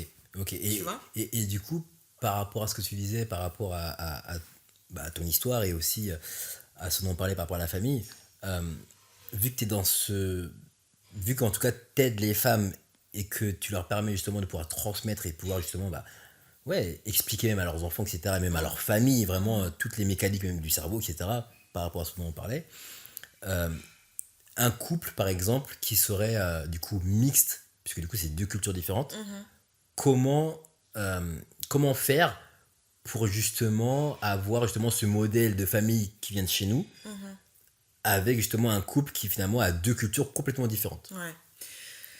Ça c'est là c'est la question, tu vois. En fait, c'est très très paradoxal parce que à la fois, c'est-à-dire qu'au niveau vraiment terrien, genre matériel, etc., j'ai bien conscience qu'il y a cette différence, tu vois. Il y a une différence culturelle, il y a une différence de couleur, il y a une différence d'origine, et que ça a été accentué. Aujourd'hui, le monde, on ne fait que nous répéter les choses par lesquelles on peut voir des différences, alors qu'il y a énormément de choses, et notamment c'est ça qui est fascinant avec les neurosciences ou l'épigénétique, c'est que ça touche tout le monde. C'est vrai. C'est-à-dire que quelle que soit la couleur, monsieur truc qui est dans le 16e ou le petit garçon qui est, je sais pas moi, dans le Kivu, même fonctionnement. C'est juste que les expériences de leur vie vont les exposer à plus ou moins de traumatismes, et donc forcément ça va créer des chemins différents. Mais sinon le cerveau va fonctionner de la même manière, et je pense que le fait d'aimer les neurosciences, c'est aussi pour moi une volonté de trouver, alors même que j'ai très très conscience de ma négritude et que je suis très très très très très fière d'être femme noire, de trouver un endroit où on est tu vois, parce que je trouve que c'est épuisant. Je trouve que c'est épuisant. Et je trouve également que justement quand tu montes à un autre niveau, c'est-à-dire que je te parlais du champ quantique, etc., le champ quantique, il n'y a pas d'histoire de couleur. Ça, c'est vos trucs d'humains, là. Vous prenez la tête, vous faites des guerres pour des trucs, et nous, on voit pas ça, il y a des trucs énergétiques. Et le fait d'avoir pu explorer, si tu veux, on va dire d'autres dimensions, me permet aussi de me rappeler que oui, il y a cette lutte qui est importante, et quand je vais coacher ou quand je vais accompagner des femmes ou des hommes plus tard peut-être, je vais faire un focus sur les gens de ma communauté parce que je sais que c'est eux qui en ont... Enfin, selon moi, vu qu'il y a tout un stigma sur la santé mentale, je me dis, je peux le faire, tu vois. Et en même temps, je sais que tout ça, c'est que du vent. Tu vois, à un certain niveau. Et du coup, c'est vrai que tout ce qui est la neuromélanine, tout ça, tout ce qui fait que, par exemple, il y a plein de papiers scientifiques qui disent que par rapport à la glande pinéale, chez certaines personnes elle est atrophiée, chez d'autres non, que du coup, etc. Est-ce que c'est des choses qui t'intéressent et que, du coup qui rentrent toujours dans le cadre de ce dont tu parles, ou est-ce que finalement parce que finalement si t'as des personnes qui ont quand même, on va dire, une glande pinéale qui n'est pas atrophiée, et donc du coup qui ont... Le full potentiel, enfin, qui peuvent en profiter. tu vois, ouais, donc malgré tout, il y a quand même une différence bien sûr. qui se fait. Mais je suis pas trop familière. Tu peux m'expliquer qu'est-ce qui, enfin, quelle est c'est quoi l'histoire de la glande pinéale qui est atrophiée? Bah, Quelles sont les populations? Je m'en doute, mais... je Ah, m'en elle est doute un forte. peu, mais j'aimerais bien comprendre. Je suis pas familière avec. bah, en vrai, ce qu'il faut comprendre, c'est que déjà, la glande pinéale, si tu veux, quand tu as une glande pinéale qui est atrophiée, on dit que même au niveau de tes sens, au niveau de ton expérimentation de la vie, Ouais. même le son, la musique par exemple, où les vibrations, tu ne les reçois pas et tu ne les expérimentes pas de la même façon qu'une personne qui a une glande pinéale qui n'est pas atrophiée, déjà. Donc, après, on va pas aller rentrer dans les détails, mais du coup, pour avoir une glande pinéale qui soit, entre guillemets, saine, tu vois, tu as tout un tas de choses à faire, il faut méditer, il faut déjà aussi avoir la neuromélanine. Pas tout le monde a la neuromélanine, on en reviendra un peu plus tard. Et il faut pas boire l'eau du robinet parce qu'il y a du gaz. Enfin, tu vois, glande je l'ai pinéale, fait aussi elle pour doit le être reste. Mais comme tu as de la neuromélanine, en fait, si tu veux, elle est atrophiée. Mais contrairement à d'autres peuples, donc on va parler du coup des leucodermes, hein, donc leucodermes, ce qui veut dire donc des caucasiens, des blancs. Ça faisait longtemps que j'avais entendu ce terme. Tu vois. Non, parce que c'est important de prendre les termes vraiment scientifiques, tu vois. Ouais. Et on est vraiment du coup, dans la science, tu vois. Donc le leucoderme, ça veut dire donc, sans mélanine, des personnes sans mélanine, donc les blancs. Donc les leucodermes ont une glande pinéale qui est atrophiée parce qu'ils ne produisent pas de mélanine. Et je parle pas de l'eumélanine, donc du coup par la peau, mais je parle de la neuromélanine, c'est qui est dans le D'accord. cerveau, tu vois. Donc t'as des personnes qui essayent de la décalcifier, donc qu'elle soit un peu plus... mais factuellement, en tout cas, c'est très très très compliqué, donc ça demanderait vraiment toute une vie. Alors que, on va dire, nous on a, entre guillemets, du coup j'ai envie de dire, je vais pas dire cette chance parce que ça...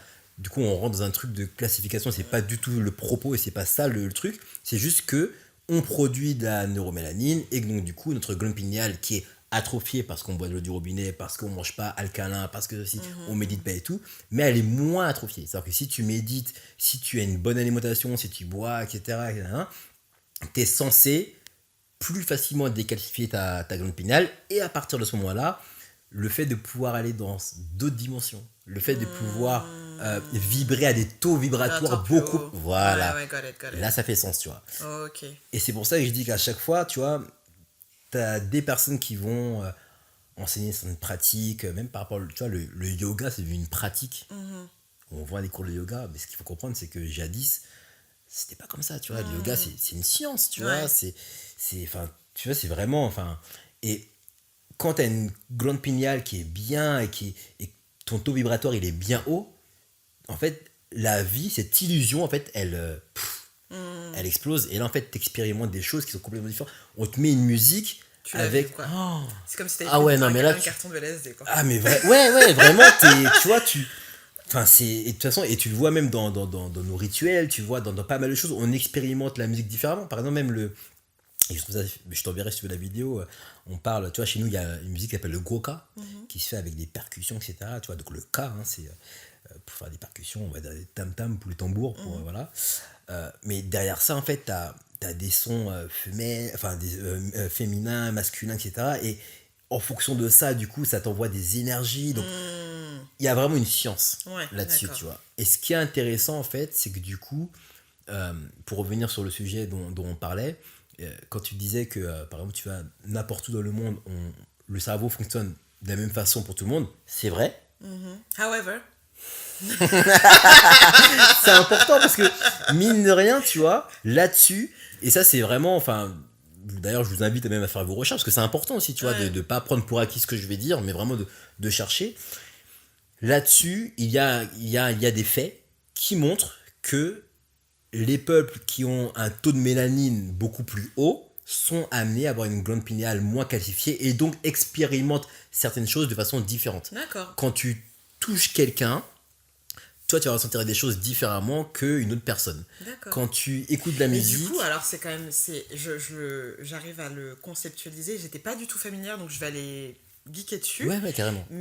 Mais du coup, comment est-ce que tu fais pour comparer les expériences, tu vois? Par exemple, comment tu fais pour comparer mon toucher avec ton toucher? Tu vois ce que je veux dire? Ou avec l'expérience que tu as de la musique avec moi, l'expérience que j'ai de la musique? Alors, Je n'ai pas participé au test.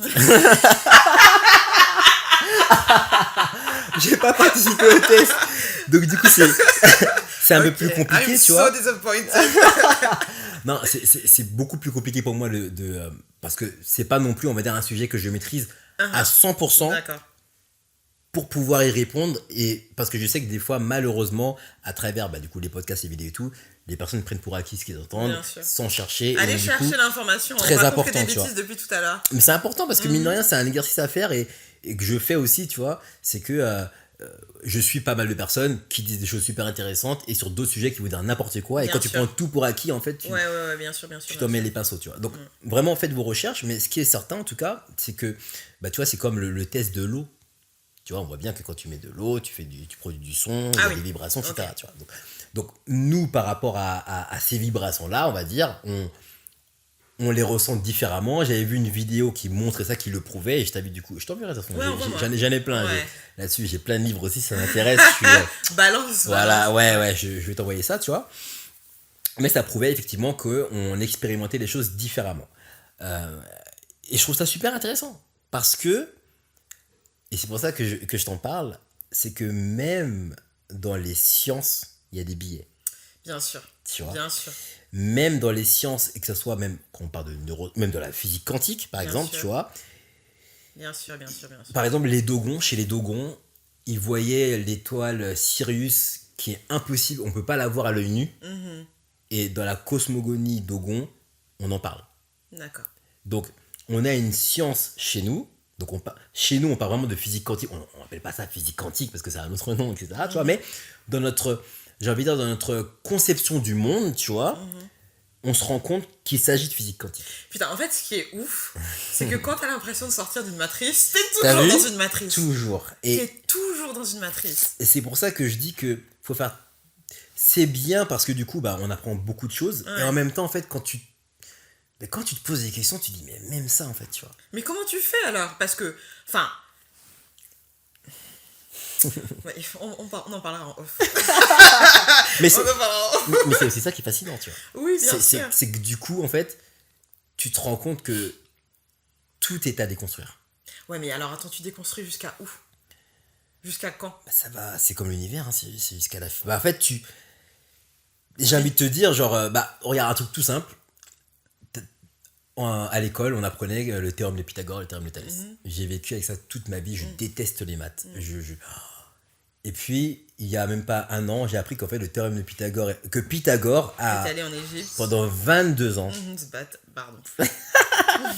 22 ans, ouais. 22 ans, ouais. Tu vois, pour tout apprendre. Et qu'en fait, ce théorème-là, il vient... Mais le gars, il a pas de problème, quoi. Tu vois ? Donc, en fait... on comprend que même dans les sciences, il y a des biais. Bien sûr. Parce qu'aujourd'hui, ils sont au courant de ça. Puisque le papyrus, il est exposé au British Museum. Donc, ils sont au courant de ça. Oui, mais bon, on va pas refaire l'histoire. Mais quand on apprend à l'école, encore aujourd'hui, on a toujours le théorème de Pythagore. Donc, même à travers les sciences, il y a des biais. C'est ça qui est aussi compliqué. Mais c'est aussi passionnant parce que finalement, ça permet de comprendre aussi... Tu sais, nous, et c'est ça que j'aime aussi dans notre façon de voir le monde, c'est que, tu vois, aujourd'hui, par exemple, les médecins, tu as beaucoup de médecins, quand tu les vois, ils sont en surpoids, ils fument, etc. Et j'ai eu ce débat avec mon père, c'est que je me dis, comment tu peux être médecin, fumer, boire, être en surpoids, etc. Pour moi, tu peux pas dissocier ce que tu fais de l'artiste. Bah ouais, tu vois, c'est compliqué, tu vois. Ouais. Alors que finalement, et justement, dans notre pensée, et ça, tout à l'heure je parlais de la totalité. Quand tu me disais par rapport à l'entrepreneuriat, je parle de spiritualité parce que c'est une totalité. C'est parce qu'à partir du moment quand tu es, entre guillemets, on va dire guérisseur, on va dire ça comme ça, tu vois, c'est pas juste une fonction où tu mets ta blouse blanche et que tu es guérisseur. Non, c'est dans ta vie. Ouais, d'accord. Mais c'est là où en fait tu vois que le paradigme occidental parfois enlève la substance des choses. C'est-à-dire que tu t'incarnes pas, c'est pas genre... Et c'est là où l'initiation a disparu aussi pour ça. Hein. Exactement. Enfin, elle a disparu. En tout cas, on comprend qu'elle a disparu parce que c'était genre... tu vis ton truc, quoi. Exactement. À 100%, t'es dedans et tu vis, tu vis ça. Tu vois ? C'est ça qui donne du sens. Toi, tu te considères comme un guérisseur ? Non, parce que... Non, je suis pas initié. Bon, je pense... Enfin, bon, j'ai mes propres idées là-dessus, mais... Non, je pense que je suis encore à une étape, je suis à 1%. D'accord, donc tu te considères comme un guérisseur. C'était tout un détour pour dire oui, mais, Non, mais- pas encore à fond, quoi. En fait, Non, mais tranquille, on est entre non, vrai. Non, tu sais pourquoi je me considère pas comme un guérisseur? Parce que je pense que pour se considérer comme un guérisseur, il faut déjà être guéri. Je suis pas du tout guéri. Est-ce Je- que les guérisseurs sont guéris, tu crois?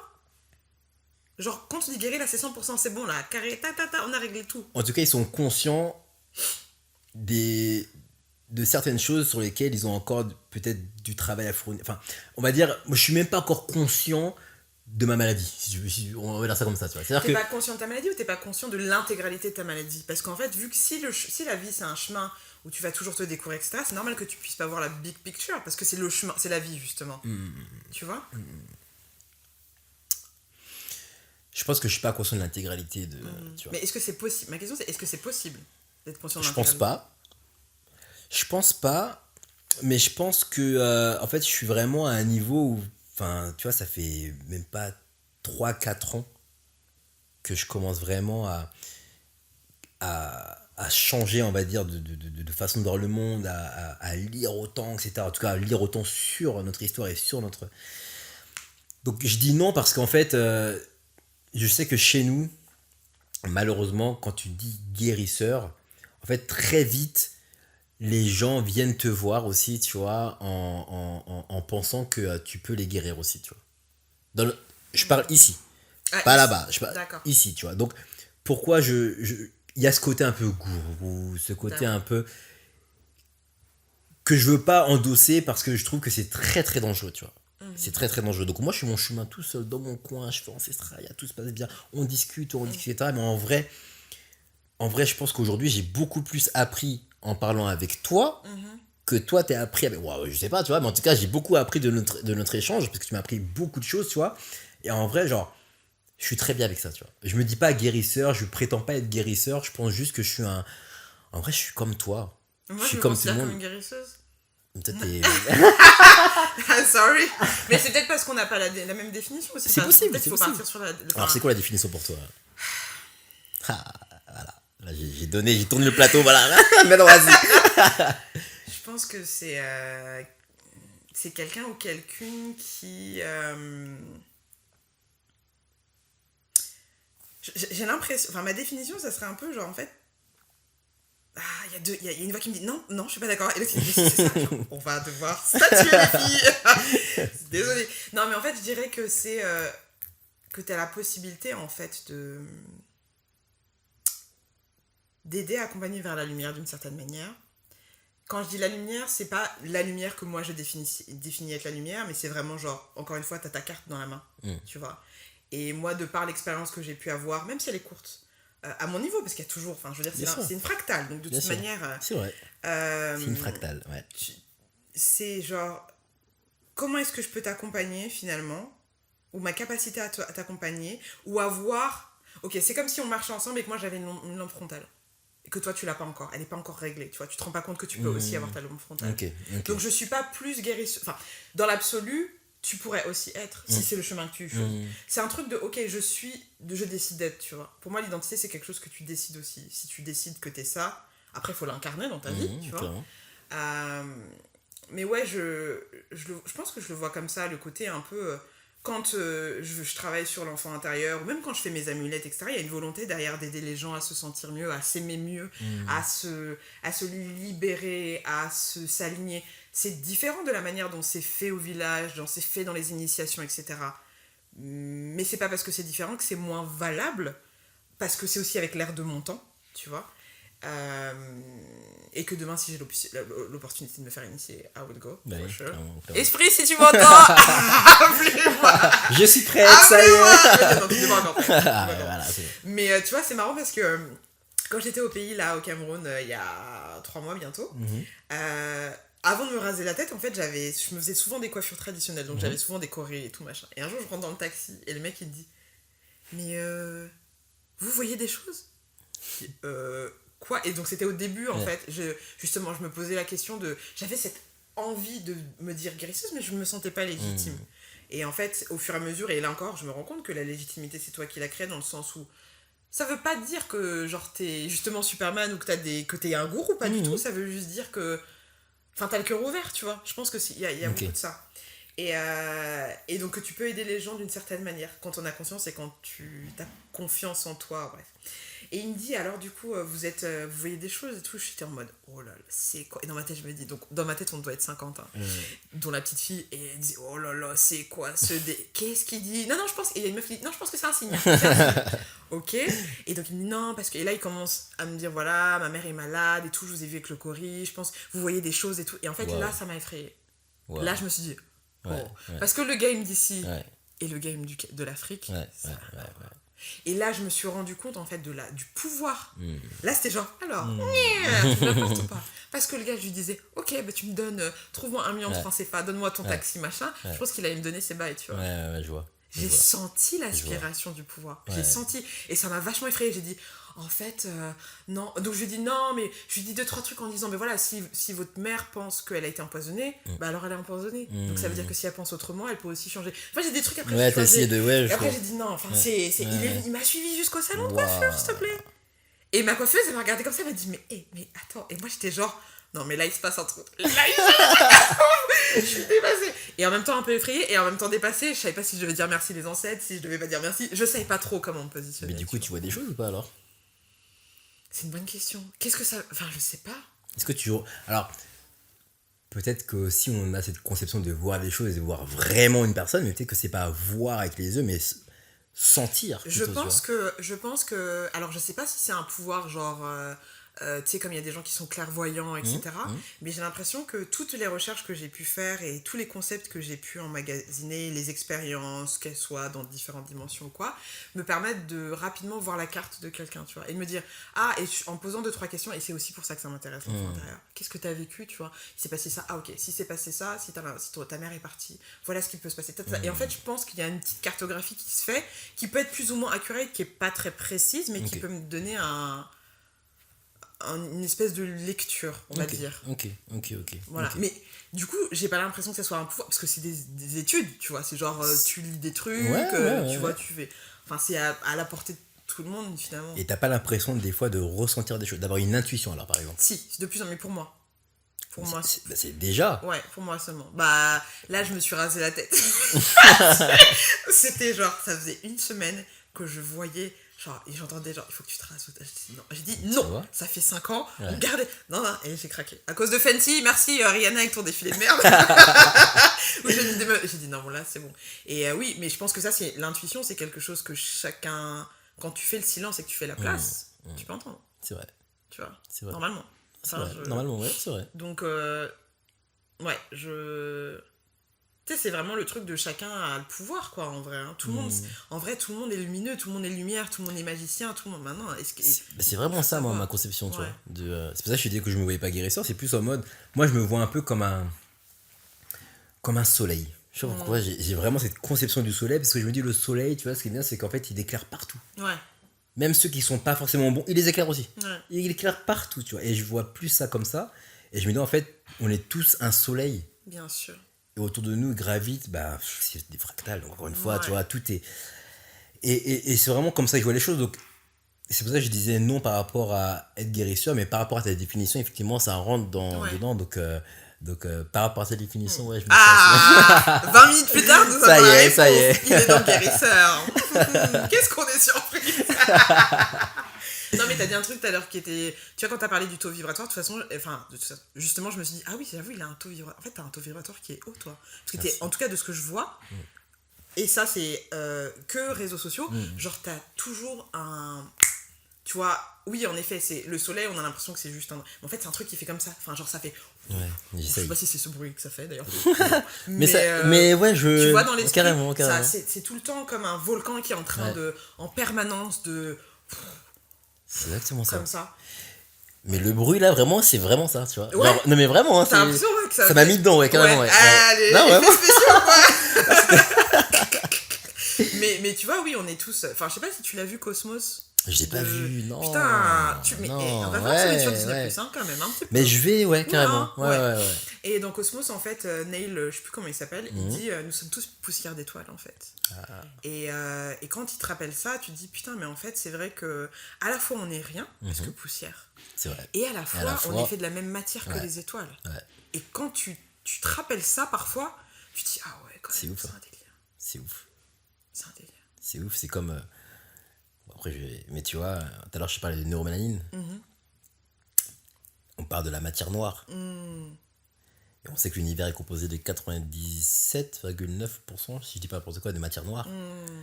Et on sait pas ce que c'est que la matière noire qui compose. Bref, il y a les. Ouais. Mais tu vois, les en bails fait, de magie, ouais, tu vois, c'est pour ça, moi en tout cas, je t'encourage vraiment. Je t'enverrai de toute façon plein de vas-y. documents là-dessus, tu vois, parce que c'est bien du coup de s'intéresser du coup à la neuroscience et tout ça, parce que du coup, c'est des mine de rien, je pense que ça permet aussi d'avoir, j'allais me dire une espèce de base entre guillemets, tu vois, on va dire ça comme ça, tu vois.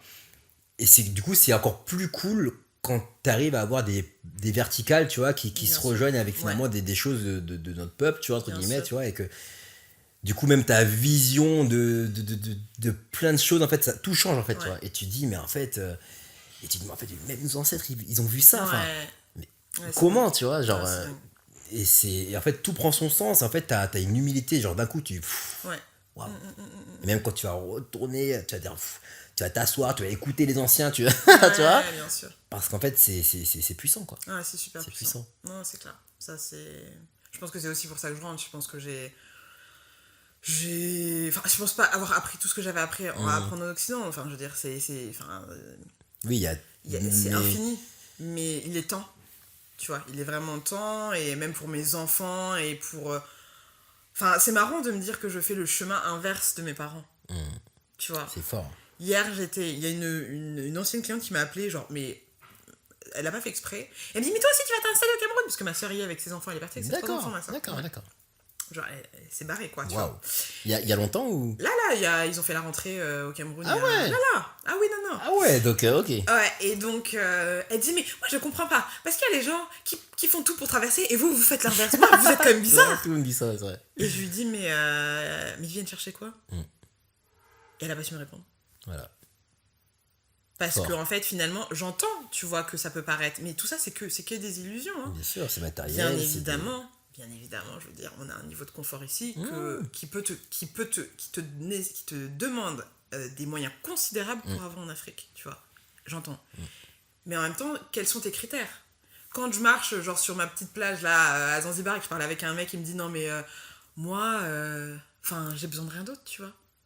Et que je me dis ah ouais putain, il me dit mais regarde. Ouais. Il m'envoie toujours des WhatsApp, il me dit regarde la plage et Et là, je me tu dis regardes, mais... tu dis, bah ouais, j'avoue, ouais. Et pourtant, il est jamais parti de Zanzibar, même pas de Tanzanie, de Zanzibar, il a Waouh. jamais quitté l'île. Waouh. Et il me dit, bah en fait, Hakuna Matata, Hakuna Shima, tu vois, j'étais en mode. Non, Zanzibar, c'est le feu. Là, tu me l'as vendu, là, j'ai envie d'y aller. Ah Alors, ouais. franchement, ils ont une mentalité, tu sais, c'est un peu Rastafari, tout ça. Ils ont une vibe. Ils ont Je vais une aller, je vais vraie aller. vibe. Je vais Vraiment. Genre, la manière de voir le monde, c'est vraiment pour les... Tu sais, genre, mais tu sais, les gens, pourquoi tu Tranquille. cours, en fait. Ouais. Et toi, t'es là, tu cours et tu dis, mais pourquoi je cours? Tu Tu cours. ne sais pas, mais tu cours quand même. Donc, ouais, non, c'est une vibe. C'est vraiment une vibe. Ouh, j'ai l'impression qu'on a C'est fait... puissant, hein, c'était. Ah ouais. On a fait le tour du monde. Je te jure. Qu'est-ce qu'on pourrait dire pour conclure? Parce que là, ça fait combien de temps qu'on parle? Ça fait plus d'1h30. T'as vu, mais Eh tellement, ben, en fait, dis c'est donc. passionnant que. C'est passionnant, putain. On merde. ouvre des portes à On chaque ouvre fois, des- puis on rentre dans C'est une pièce, vrai. on regarde, on ouvre En une fait, porte, c'est tu vois. ça. Et après, pour revenir au centre dire, mais on C'est fait quoi ça. à podcast? Je te jure. Ok. Alors, Kwame, je vais te poser une dernière question. Qu'est-ce que tu aimerais passer comme message aux personnes qui écoutent, typiquement, qui écoutent le podcast Amulette? Qu'est-ce que tu leur passerais comme message pour... si par exemple, ils se trouvent coincés ou ils ont l'impression d'être perdus en ce moment ou de ne pas avoir de sens, qu'est-ce que tu pourrais leur dire pour les aider peut-être? Que la meilleure chose à faire, c'est d'écouter sa voix intérieure. Et que quoi qu'il arrive, même quand on se trompe, on apprend.